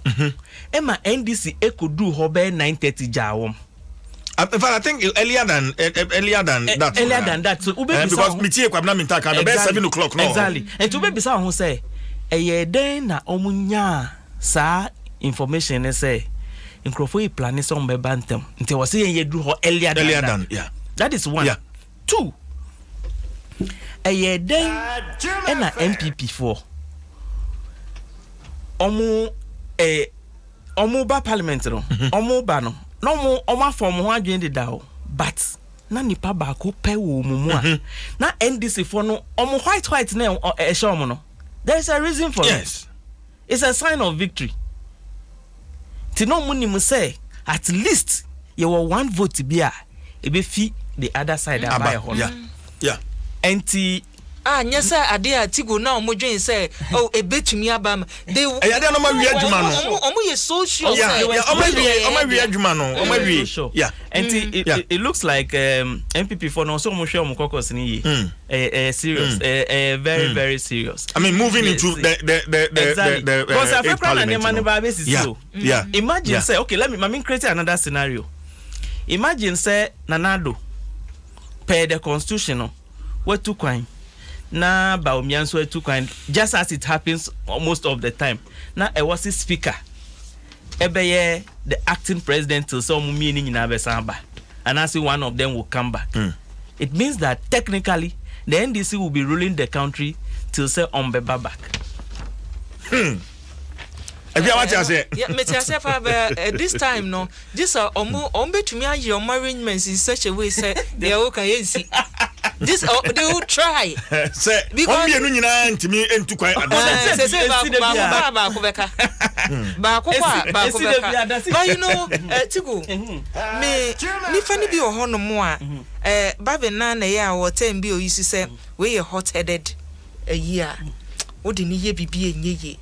That could be me call office man can say or bo bidding or can say no. So shiny panel or the emotions send a year to man. What didn't ye be a ye? Eti send ye mimi hunini or you'll be an adio muno. Fairness, yeah. Fairness, sa uwo NDC, sa uwo MPP no. Say adiano eye near ebe parliament no. Oni o say chairman sabo sinem who say omo for parliament ne te so omo yeah. Dia hin ebe boa parliament no. Dia hin ebe ma government business no. Etumi akoso. Yeah. Say enye party no. Senior say chairman na osura na say waka say NDC kokoso no. Eye party no. And they decide more ni omo ho. Say party no anya say ye fese ekoni say kona koye na say babin di ni suban babin na be ye adwuma tigo enye in fact me ni babin so aye adwuma based on 5 days bida me na koto of some 3 regions in Ghana. Emma I came so close to him and I also know say babin obi a we very fair and just I think so no eba or minor so be kaya or ye one person na tamana obia accuse President Mahama sini maybe nkwe no otimi standing out e can adwin say nkrofobi blocky omo a so mutimi ben Mahama no mutunefo enti he oyobia or independent minded or independent minded but at the same time no was a politician and the party interest so be kaya nansaya omo ye press conference so omo collate Techiman South result or a second deputy speaker but okopie mo press conference na say he sat there he supervised what his party people were doing and you know yes or ye fair or ye just or ye independent minded or ye lawyer ni and you know usha or did not dream by Jumadi. But the Bassa party, see, this is what we must do for the political interest of the party. Nidia, CJ. I had there or a politician. Yeah, no, but and this is for now a strategic. Live update information just coming in, and it's the chair has declared Honorable Bagbin as the speaker elect. So that's the news that's coming in. Abednego Timinka.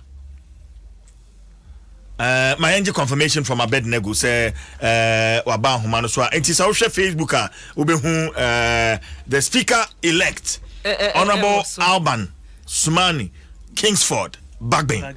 He has served parliament for 28 years. 28 years. Was he sanka omudi ni papa bia na ko yanka omunya. Sanka NDC for the any other person from side the ko yanka. Yes in omunya. Everywhere there is a lesson to learn from here. And now me catch up. And now me call me MPB din come for close to an hour. And na yankomodi mu na me catch and say me manefutu mi no. I say MPP for no ko campaign or more baby. Na MP no madam for no catch am so charity go me dey my bro. Me nya anka me kofi akoda. And am see Debbie.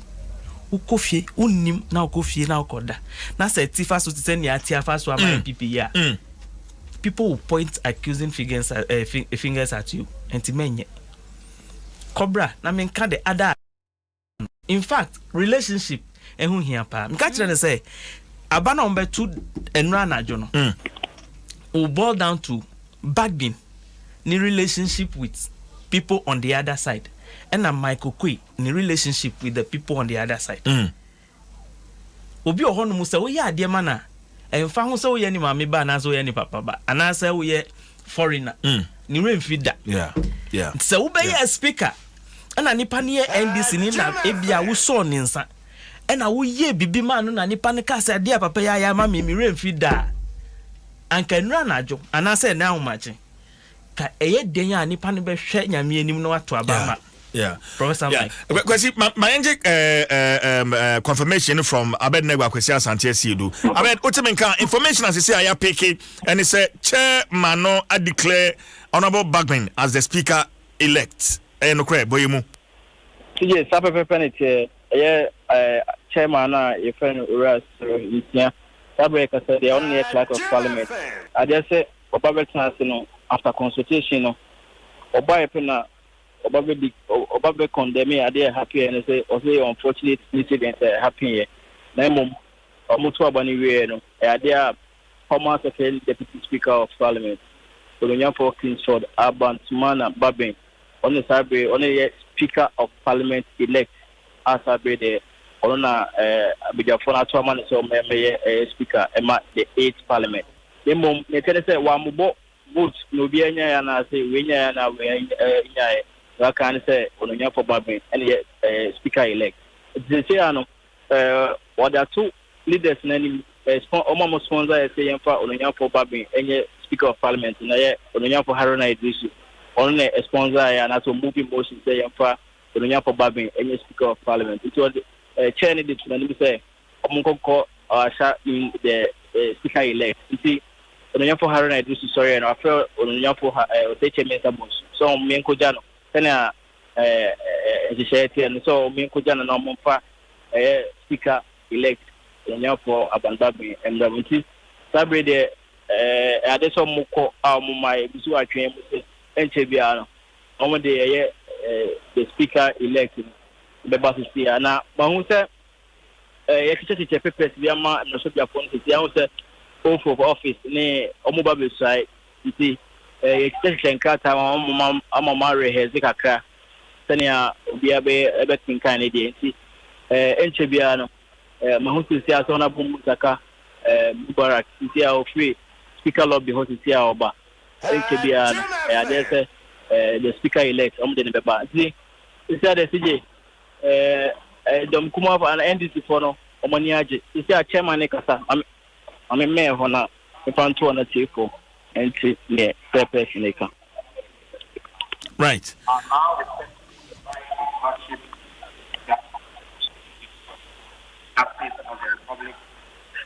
proceed to the day and to assist to allegiance and the successful.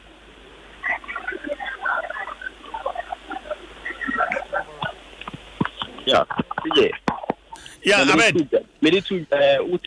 Some of course now person it's what was Chief Justice of Ghana Ghana at the more for in penny or done justice ani boa sabe on any delegation sabe omoba mresho putting now sorry so my Bible and asa for no and share the speaker elect and sa no my getting to say on any speaker mresho for now to about sabe the justice ani boa Obabe do her or body moise entry the okay. The police officer is there was saluting or chances is there chief justice chances. Okay. Abed yebesa ba hope you na fe or share adwumadi no ankasansa se a afi ya pick live feed no na fe ye de ne be koso bia e de abrati for ne ahwefo Abed na go akwesi Asante Siedu na wote ne nka no well mita ye mesaka Dr. Thomas Boabeng political science department University of Ghana Legon watrase meneno ebetwetwe nkomo kakra nia fie nra de ba na pese ye kase ni akoso ye nra shebedwa fie and then looking into the 8th parliament nia ohwemu a wohunu meneno ebetwetwe ho nkomo but mame enkai o say na medical kan no MTN say free 1st February say okwakoye transaction bia momo transaction bia humenya say wo valid national ID card wo de bekuta now they are called anytime you visit a momo agent in Tishanen Sosa emame na fe kai that this is to help you keep receiving cash and just handling your transactions in a safe and secure way. Etishanen so kwaya MTN Momo faso edi asomo sompa no that's why we are good together. Just Momo it everywhere you go. Kwaji sikamanie no fafa UMB na nya chadie bebre including shopping vouchers, airtime and many more. Etishanen so say ya discuss ya mano neba mane emfa UMB say enam Western Union no say Vigo Unity Link or Real Transfast Small World and so 13 remittance partners no emubia manemfa UMB achede bebre wo honum de man we UMB Happy Days remittance promo was me say bia na penche umbi afre 0302 okay niadru so am say meboshi na makwa mahye bedefie honorable Abandbagwen aba wo sai entianko ne nkoti mra. In the name of the Almighty God swear. Do in the name of the Almighty God swear that I will bear true faith and allegiance. That I will bear true faith to the Republic of Ghana. To the Republic of Ghana. As by law established. As by law established. That I will uphold. That I will uphold. The sovereignty and integrity of Ghana. The sovereignty and integrity of Ghana. And that I will preserve. And that I will preserve. Protect. And defend. And defend. The Constitution of the Republic of Ghana. The Constitution of the Republic of Ghana. So help me God. So help me God.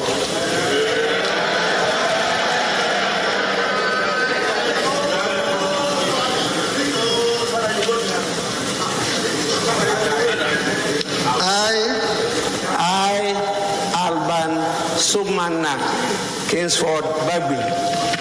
Do in the name of the Almighty God swear. Do in the name of the Almighty God swear that I will bear true faith and allegiance. That I will bear true faith and allegiance to the Republic of Ghana. To the Republic of Ghana. As by law established.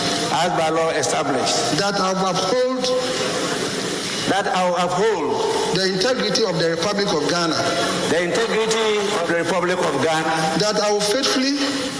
That I will faithfully and conscientiously discharge my duties. Discharge my duties as Speaker of Parliament. As Speaker of Parliament. And that I will uphold. And that I will uphold. Preserve.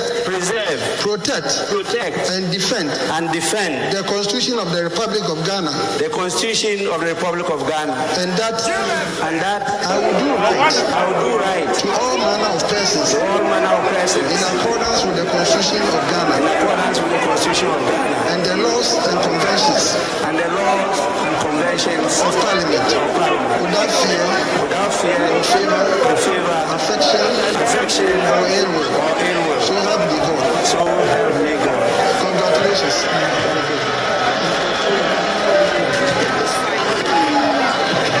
Thank you.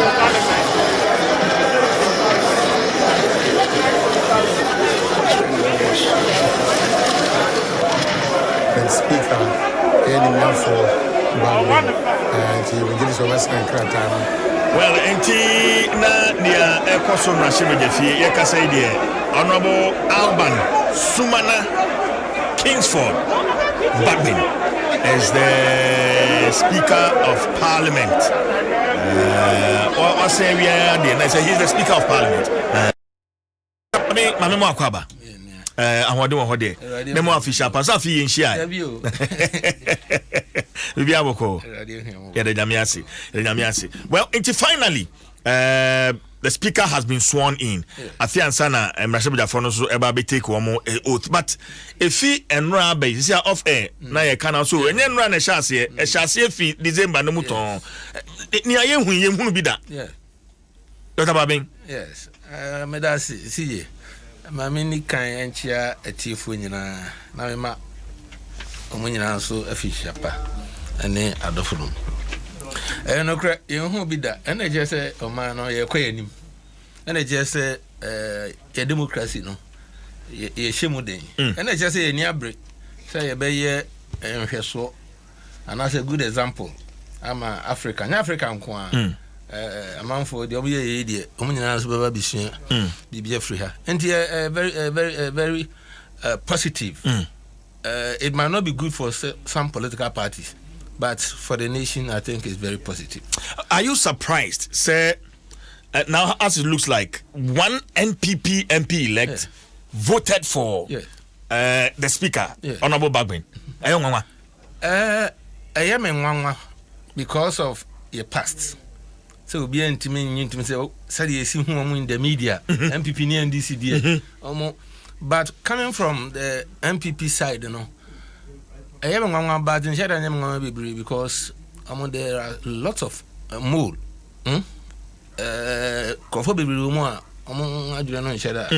Yes, Chadanya totally committed. I see. Yes, in fact, from what happened in December 7, everybody a show, and I think it's a very good lesson to the president-elect. Any others, and also Omobehe. And you know, in that aspect, because again, was our hang parliament when your opportunity. Independent say over support too. Why will you turn around and then vote against your candidate? Yeah. But I was in NDC was very, very smart for presenting Alban Bagbin. I see. And my next question was the person Alban Bagbin. So one here. Or papa na uni akra contest here. No name the personality. Yes. And you know the good thing for Mother Ghana and they say on you be a which me akase already sebio ni trino or the akoshe party mo and I say ni fluma she party man I say ni three my party. There be you be a very fair. Obia odo mine obia now on kai say 2016 Oko Kumase Koye campaign majority leader. Oh yes. Yeah, make I. And you be I say at the panu di actually. Unyahu say ya. Obe support. Brown also or support honorable Chairman Sabunso. Na the message is simple. O see the ohun ne dia say kind of credit ya. Papa no we ni papa we adwuma. Sa no te. That's objectivity. We history. Yeah. From day one kakra minimum from 1992 ya sha say di amanyo semochi no. Bribia and a position. And to a single Bibia a fan no MPU, no ye dame with me. I can say, Papa and Crow to say, and also to say. And didn't you buy no and on a year. And these were very smart on presenting to be uncomfort. And now I think they did some homework for them to have been able to convince NPP. I would need a situation we. Omunye speaker crana still no to vote for them no. Just they are very smart. That was a said man so and chance and run adria. As soon as the results in the buy no in fact and this is very smart. Entina we hear election no results in the buy no. Will be say oh na me say dey baby ni 1 week ni baby. No. They did the homework. Mo ye nyama bebre. Complacent. Obi an say pipi ni bia beto. And also actually say, there are problems. Yes, there are issues there. And I'm sure as we speak, gradually, they are about finding out. And they will know the person. Who they can find out. Definitely. Why not? And oh, I see. Unless they don't have intel. I'm intelligent. Also, I'm going to crowd. And you know, but going forward, no, I make us say, you try. So when you be a or betna said the minimum no die. So once Sunday or betna say NDC intino MPPBB government the BB ba no. Or you will be and you look at the way they work, the two of them work together. On Honorable Chairman Sabunso. And you know I don't think say na dey ba kon anka positive as I said. Senka enyese bia adwene bi ntina ma MPP ni na oto aba Dr. Babin Wadaroma the speaker has taken his seat. Obabe share Jumedi non kaini na ntima enko back to Parliament House na fi yewia ya ba beto aso. Order.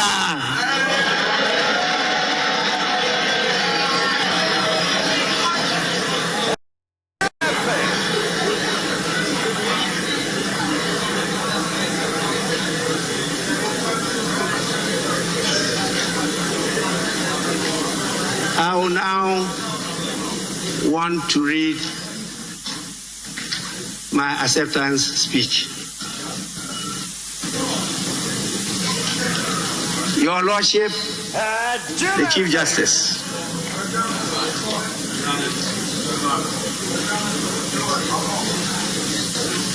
Honorable members of Parliament elect, Your Excellencies, our revered traditional leaders, representatives of political parties, our hard-working members of the press corps,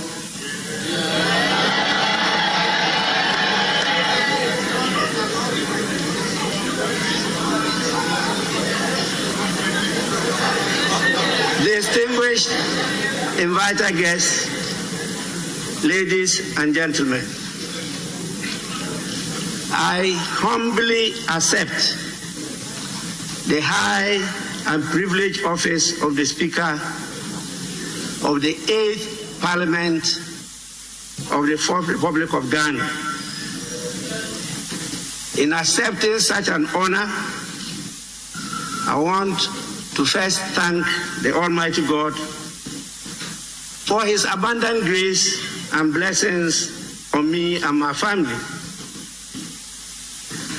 And I also want to take this opportunity to thank all of you for bestowing this honor and great responsibility on me. Let me not forget Ghanaians, the Electoral Commission, all political parties, civil society organizations, the media, and more importantly, my party, the great National Democratic Congress,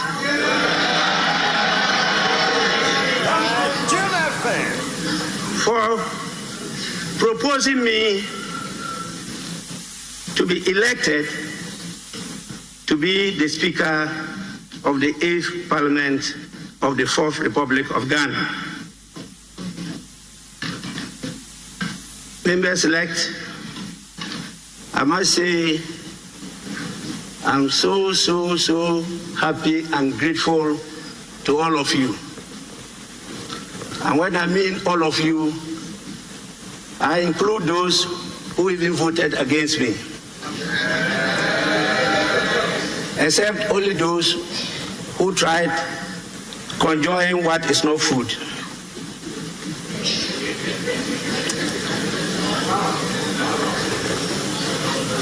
I will submit myself to the will of this House and pledge to serve my dear country, to serve you, and to serve all Ghanaians faithfully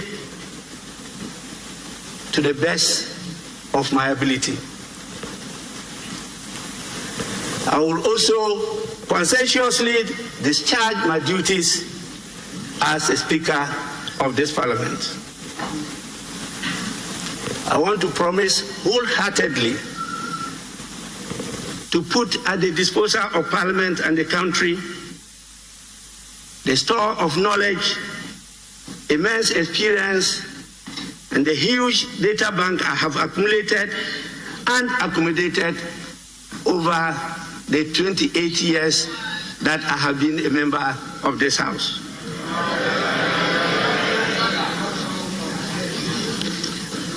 As the standing orders of Parliament directs,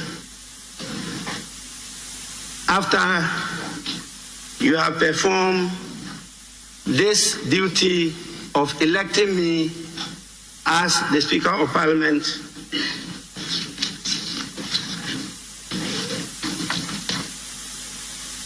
I will have the singular honor and duty to also proceed to perform the other duties imposed by the standing orders of the House.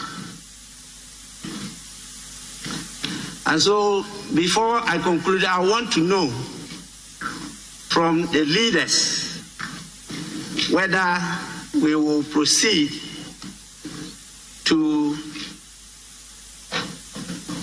elect the deputy speakers of Parliament after we have sworn in the members. I just want to know an indication from the leaders.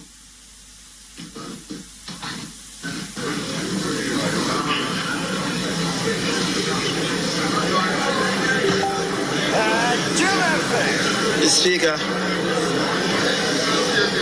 Mr. Speaker.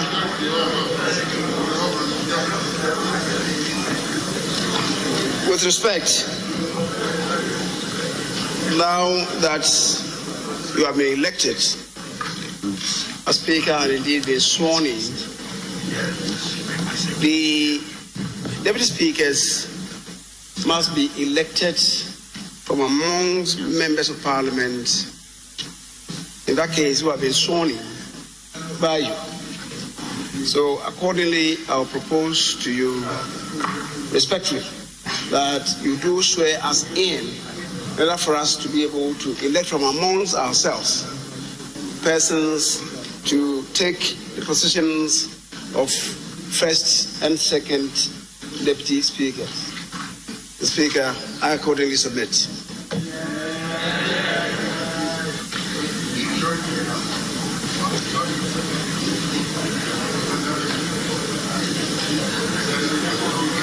Mr. Speaker, I beg to move. Mr. Speaker, we have consulted at the level of leadership and we concur. And after we have taken our oath of office, we would submit to you the two candidates for first and second deputy speaker. I so concur with the leader.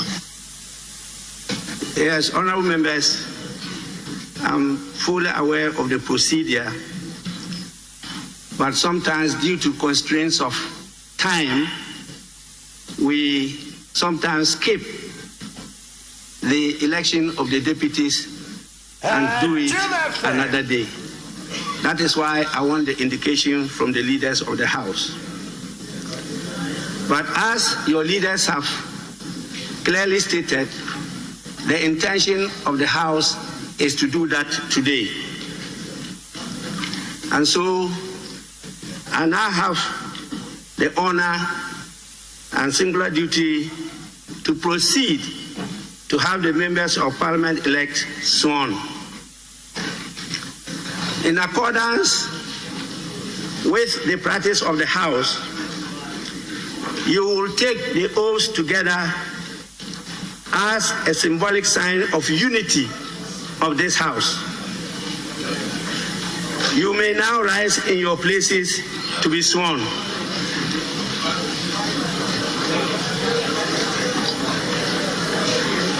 You will take the oath of allegiance first, and then the oath of a member of Parliament.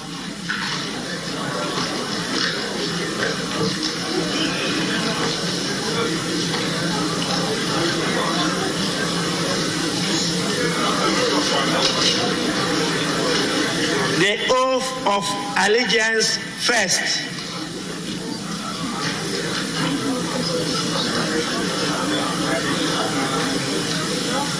Those honorable members, I'm older than you in this House. And please go back to your standing orders and the Hansa, and you see that the practice is to take the oath of allegiance first. We have the Holy Bible, the Holy Quran,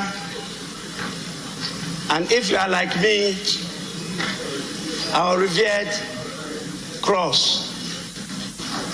You are at liberty to select according to your faith. And after that, you say after me, as I did before His Lordship, the Chief Justice. I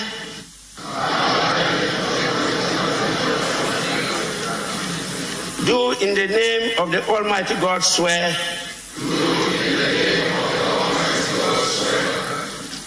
that I will bear true faith and allegiance to the Republic of Ghana as by law established, that I will uphold the sovereignty and integrity of Ghana, and that I will preserve, protect, and defend the Constitution of the Republic of Ghana. So help me God.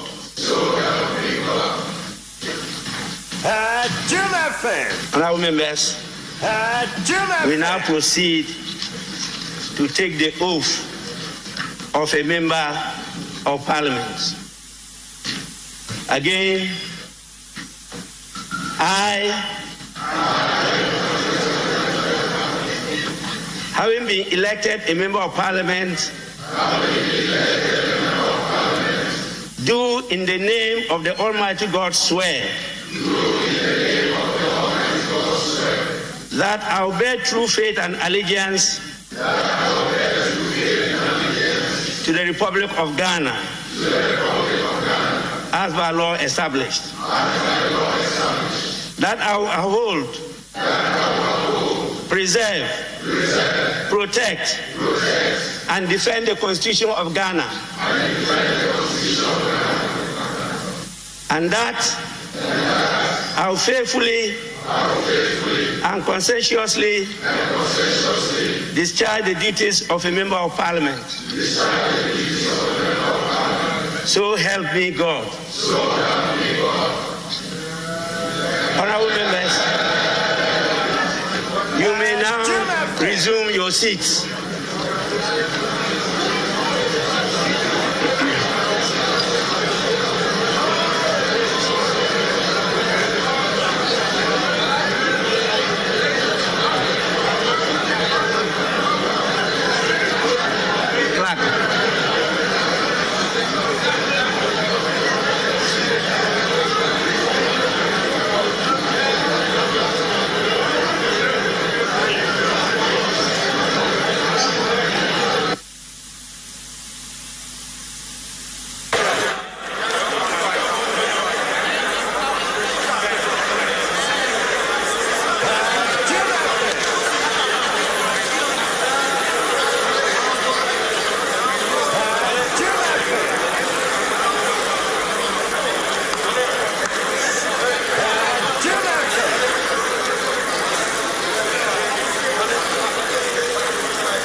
Tino near Ekoso Emrashebejafi and no the Speaker of Parliament, Honorable Alban Bagman, and an acceptance speech Odi kind by we and a fee wedding Rashebejafuning and ma wamon so wamasai de ache Ghana for enina doc ye besa ko be but answer na no question ba ko ne dika medical bi sane say sisi a wo hwem fo ne wo Rashebejafi ho ya na wo hwe numbers no a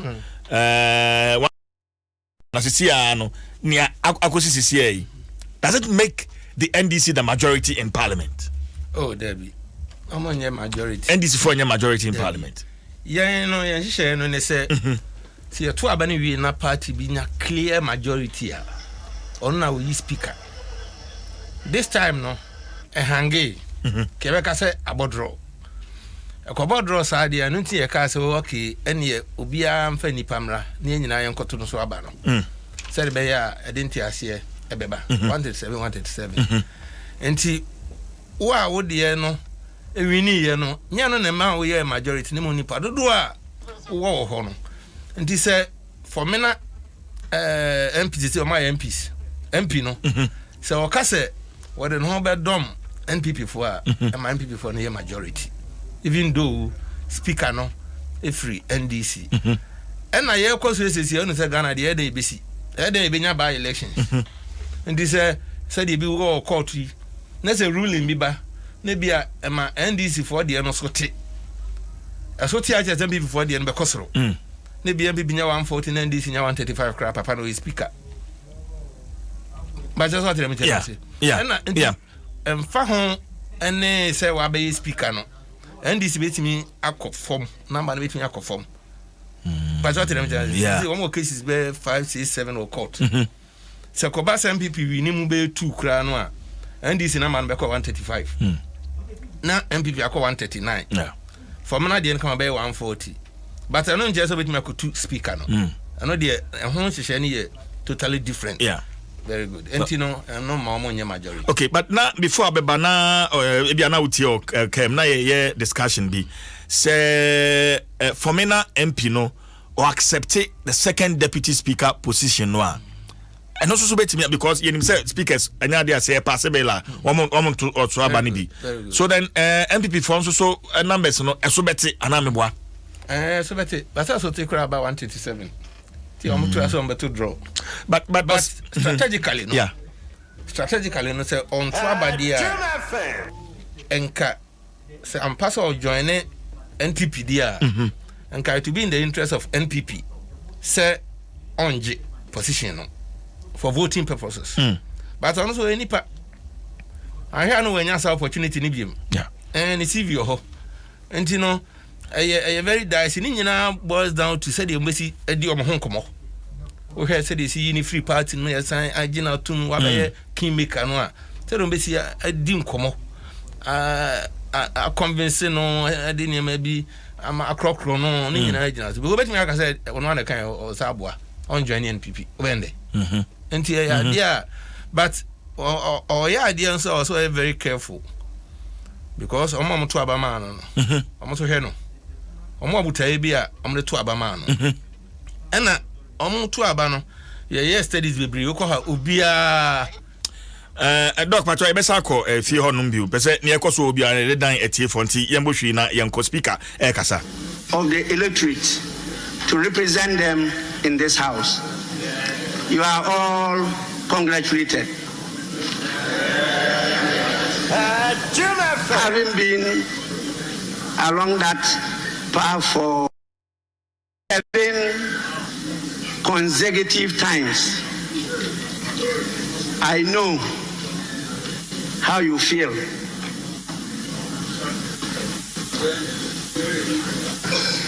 Because you all know the saying that he who feels it knows it better. In spite of the stress, in spite of the pressures, in spite of the competitive election, nevertheless, you all sailed through and you are here. I'll take an opportunity, not now, to give a word of advice, particularly to those honorable members who have just appeared here for the first time. But I want to proceed straight away for us to elect the deputy speakers of the parliament of the 8th parliament of the 4th Republic of Ghana. So I invite nominations for the election of the first deputy speaker.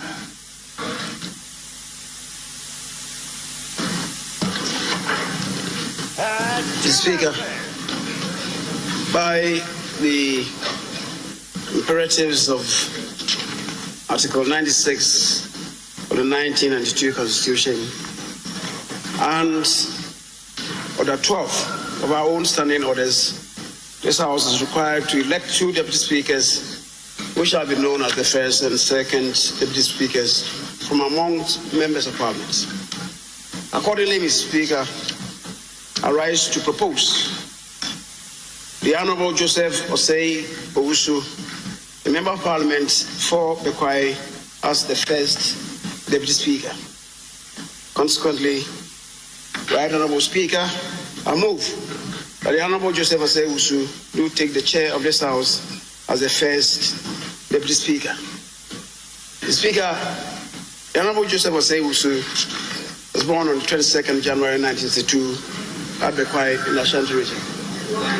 Speaker, I do believe that members of this House, those continuing, do know him, but those joining us may not know him.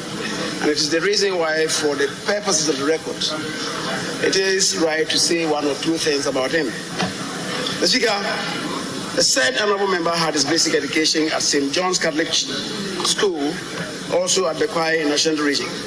He continued with his education at Jabin Secondary School, Jabin Ashanti, was GCA honorary level, and Wenchi Secondary School, Wenchi for his advanced level certificate.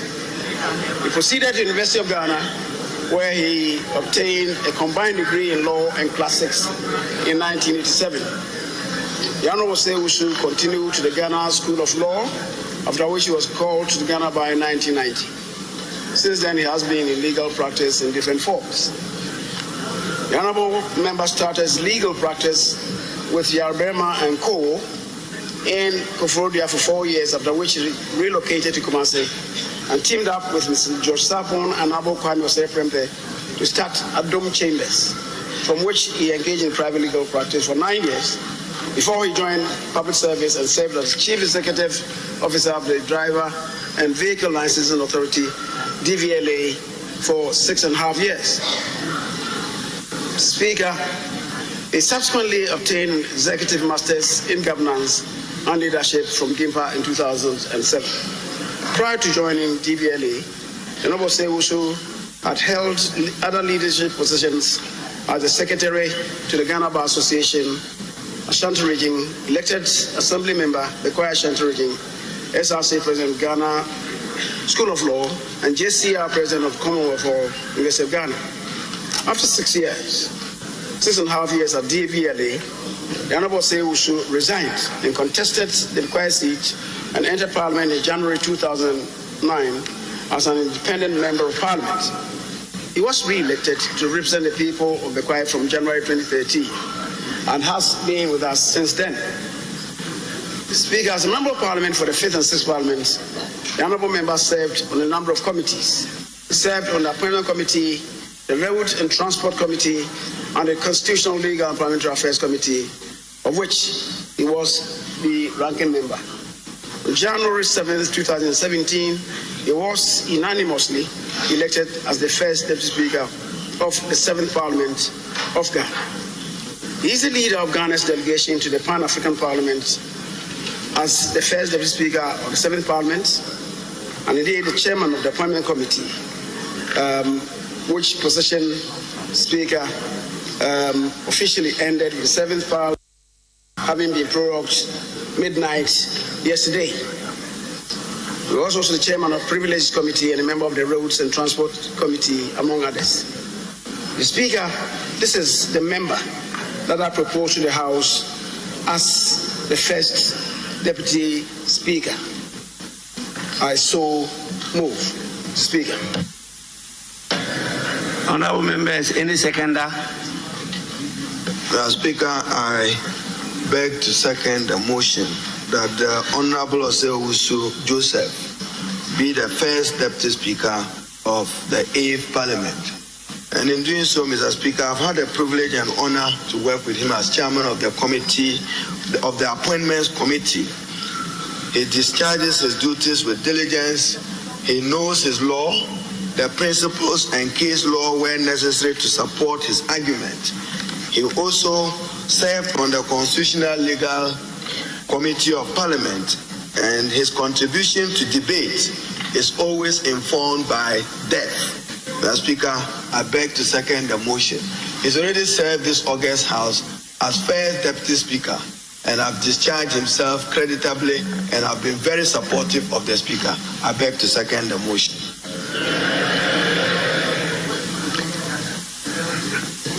The Honourable Member for Swami, Honourable Osei Nansa Bonsu, may now table his letter of consent.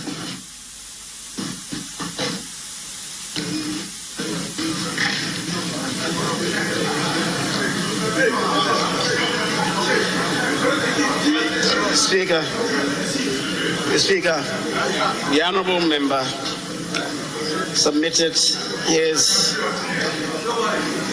letter of consent to me, but unfortunately, in the developments that ensued, looks like it cannot be traced in the confusion that ensued.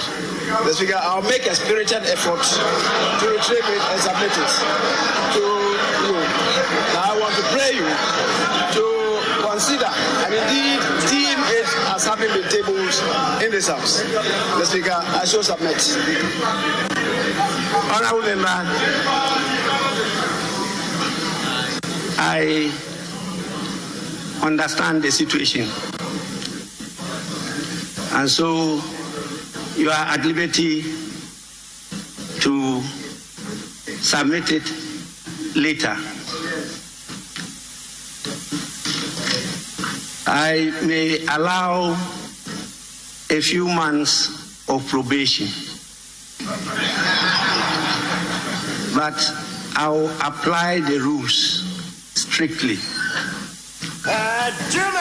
And I may not allow too much interruptions.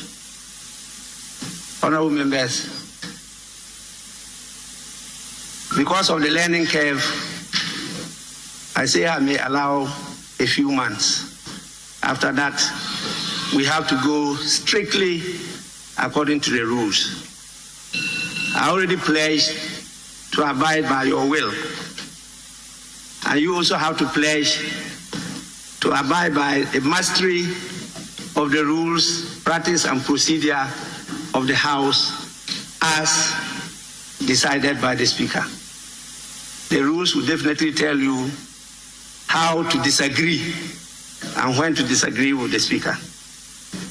With that, honorable members, I want to know whether there are any other nominations.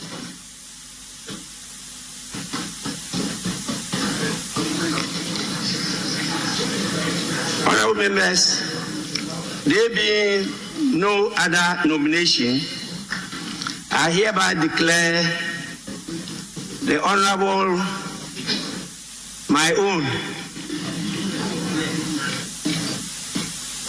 I can say without any fear of contradictory that he was my former colleague.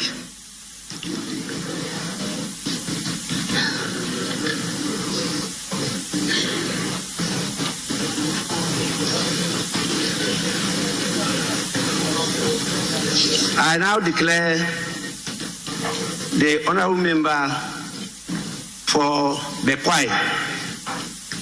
Bekwai constituency duly elected as the first deputy speaker of this House.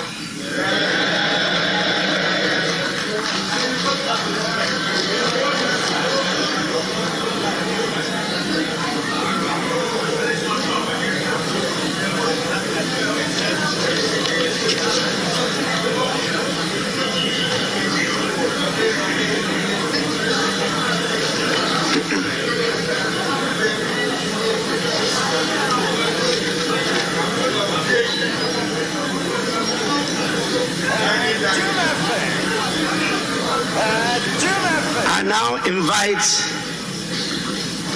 nominations for the election of the second deputy speaker. Yes, honorable member for Asawase. Thank you, Mr. Speaker.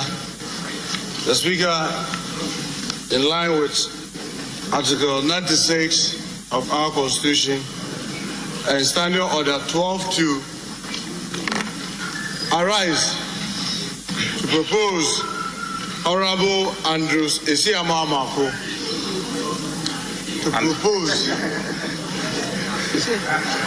Honorable Andrews Esiaba Amako, independent member of Parliament for Famuna constituency, to take the chair as the second deputy speaker of this August House. The Speaker, my colleague, Honorable Andrew Esiaba Amako, is a lawyer by profession, a surveyor also by profession, who has masters in conflict, peace and security that was obtained at Kofi Annan International Peace Center. He also holds MSc in Environmental Resource Management from KNUST, Kwame Nkrumah University of Science and Technology, BSc Land Economy, also from KNUST, then UST. He also holds LLB in law and also a graduate from the Ghana School of Law. He was called to the bar as a bar member and as a member of the bar, and also a member of the Ghana Institute of Surveyors. His work in KMA, that's Kumasi Metropolitan Assembly, as a valuer, as a land officer, and estate manager. He has also worked with Akosombo Chambers as legal practitioner. The Speaker, my colleague in the Sabbath Parliament was the MPP member of Parliament for Famuna, and in a very, very bizarre circumstances, he was dismissed from this chamber in a way that was in a Rambo style. The Speaker, he persevered. He persevered and stood as independent candidate. And because of the good work that he has done in his constituency, the constituency, for those who do not know Famuna, is a traditionally conservative MPP area, still honored him by electing him as an independent member of Parliament. Mr. Speaker, I therefore move that my colleague, Honorable Andrew Esiaba Amako, take the chair as the second deputy speaker. I so propose. Honorable members, any seconder? Right, Honorable Speaker. Yes. I rise to second the motion moved by my colleague, Honorable Muntaka, for the office of second deputy speaker of Parliament to be taken by our colleague Esiama. Mr. Speaker,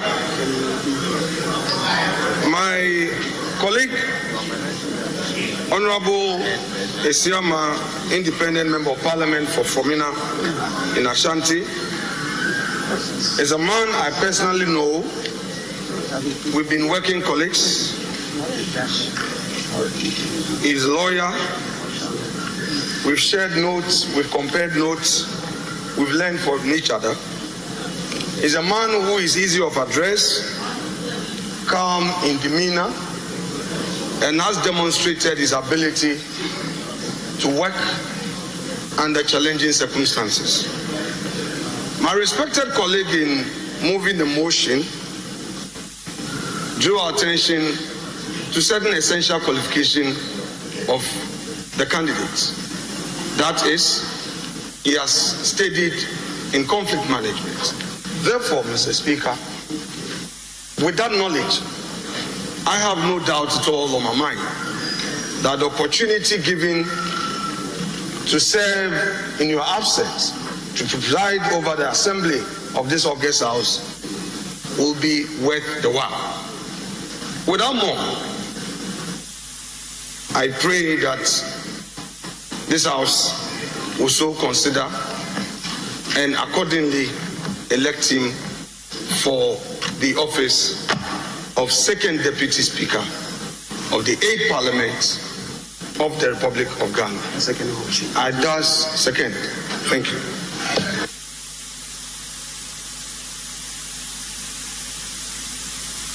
Adom FM. Adom FM.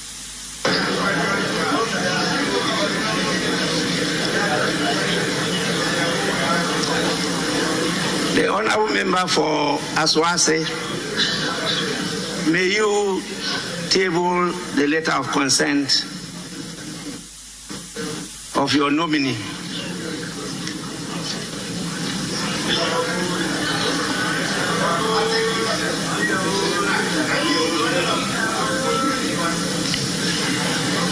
Honorable members, are there any other nominations for the position of the Second Deputy Speaker of this House?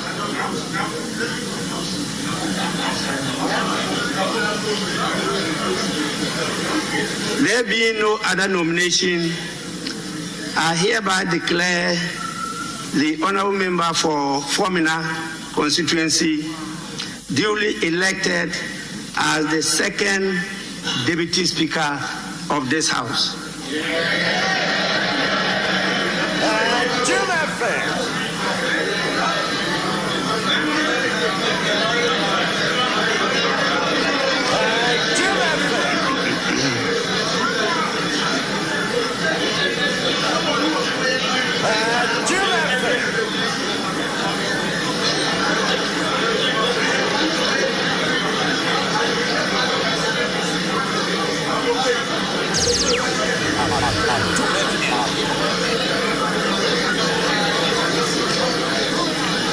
Honorable members, order.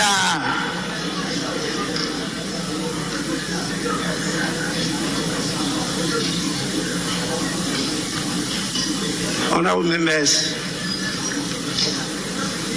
the honorable member for Bekwai,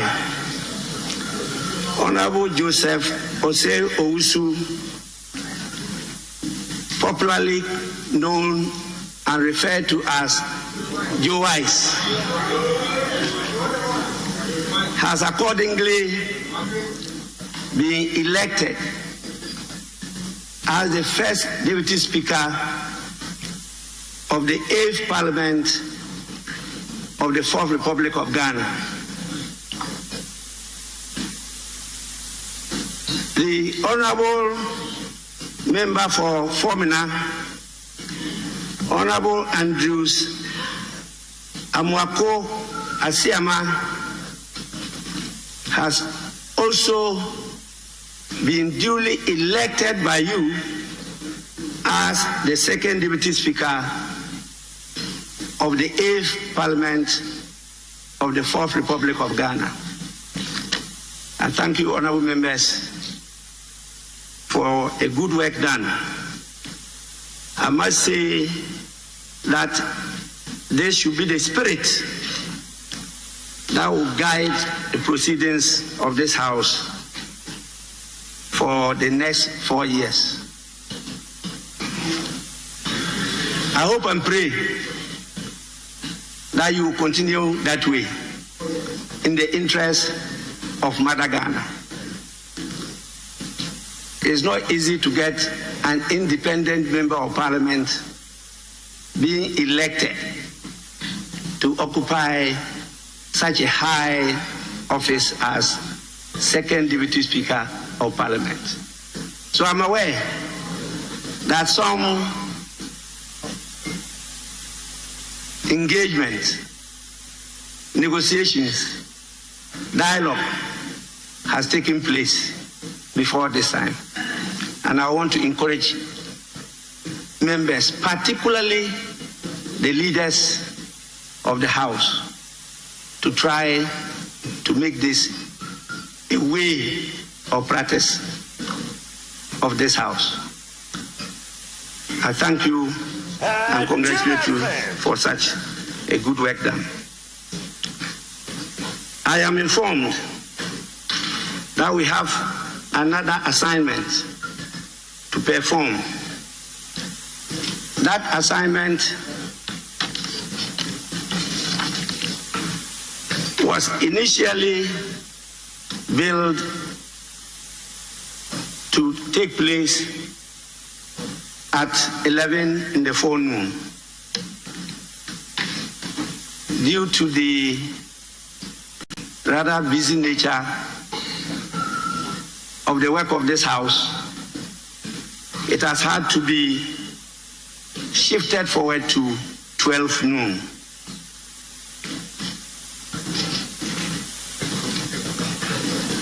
That activity, I know, is well known to all of you. But let me inform you that what I'm talking about is the swearing-in ceremony of His Excellency, the President-elect, His Excellency Nana Akufo-Addo, and His Excellency, the Vice President-elect, Alhaji Dr. Mahmoud Bawumia. It has now been decided that the swearing-in ceremony will take place at 12 noon. Today, Thursday, 7th January 2021, at the forecourt of the Parliament House.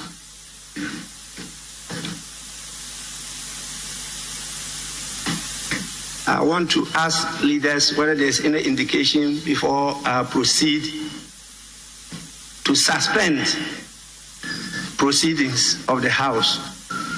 And as I indicated, we'll later reconvene at 12 noon to perform this all-important function. Leaders, any indication, any guidance?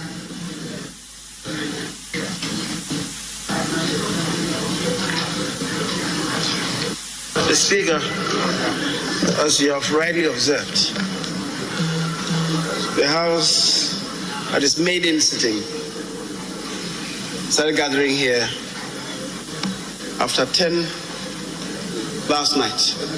We've been here for more than 12 hours, and we may have to do some brush-ups before the commencement of the activity of the swearing-in of the President, which has to be done in Parliament and before Parliament. Speaker, we've taken a decision to have this within the presence of Parliament and to have the program conducted in the tent that has been constructed, as you said, the forecourt of Parliament. But it requires of us to take a suspension of this sitting and to relocate the sitting of the House to the place that we have referred to. Accordingly, Mr. Speaker, I may want to move that this House takes a suspension of this sitting to relocate to the tent to have the President sworn in Parliament and before Parliament. Speaker, I so move. Adom FM. Speaker, I beg to second the motion for suspension and to urge our colleagues and to remind them that Parliament now is properly constituted, and therefore the first step in managing our transition process and in getting President-elect Nana Addo Dankwa, Vice President-elect Dr. Mahmoud Bawumia sworn before Parliament. I do agree with the leader that we allow for some break. We had to undergo this necessary to avoid a political interregnum in Ghana and for the country to have its leadership. I beg to support the leader for a momentary suspension. Adom FM. Adom FM.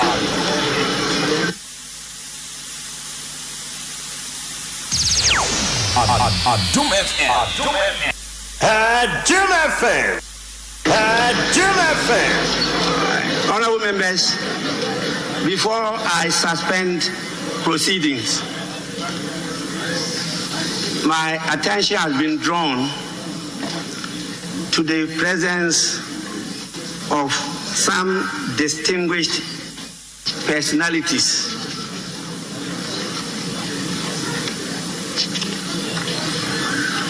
Even though I don't see them at the distinguished sitting area, but I'm told that they are seated at the public gallery. Please kindly forgive us if we are not able to recognize you and formally mention your name. I have only been given two names in the persons of the General Secretary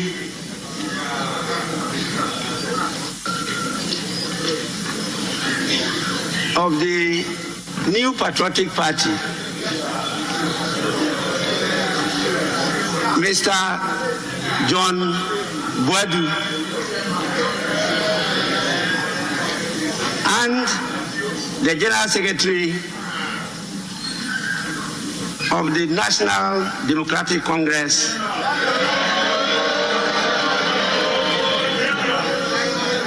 in the person of Honorable Johnson Asedu Nketia.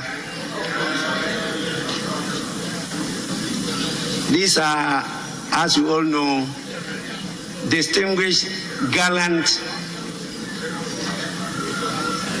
members, particularly of great importance to all of you gathered here. So on behalf of Parliament and on my own behalf, we welcome and acknowledge your kind visit. I now proceed to put the question. And the question is that this House suspend the proceedings and reconvene at 12 noon to continue with the rest of the business of the House. Those in favor say aye. Those against say no. The ayes have it. The motion is carried. Proceedings of the House is accordingly suspended.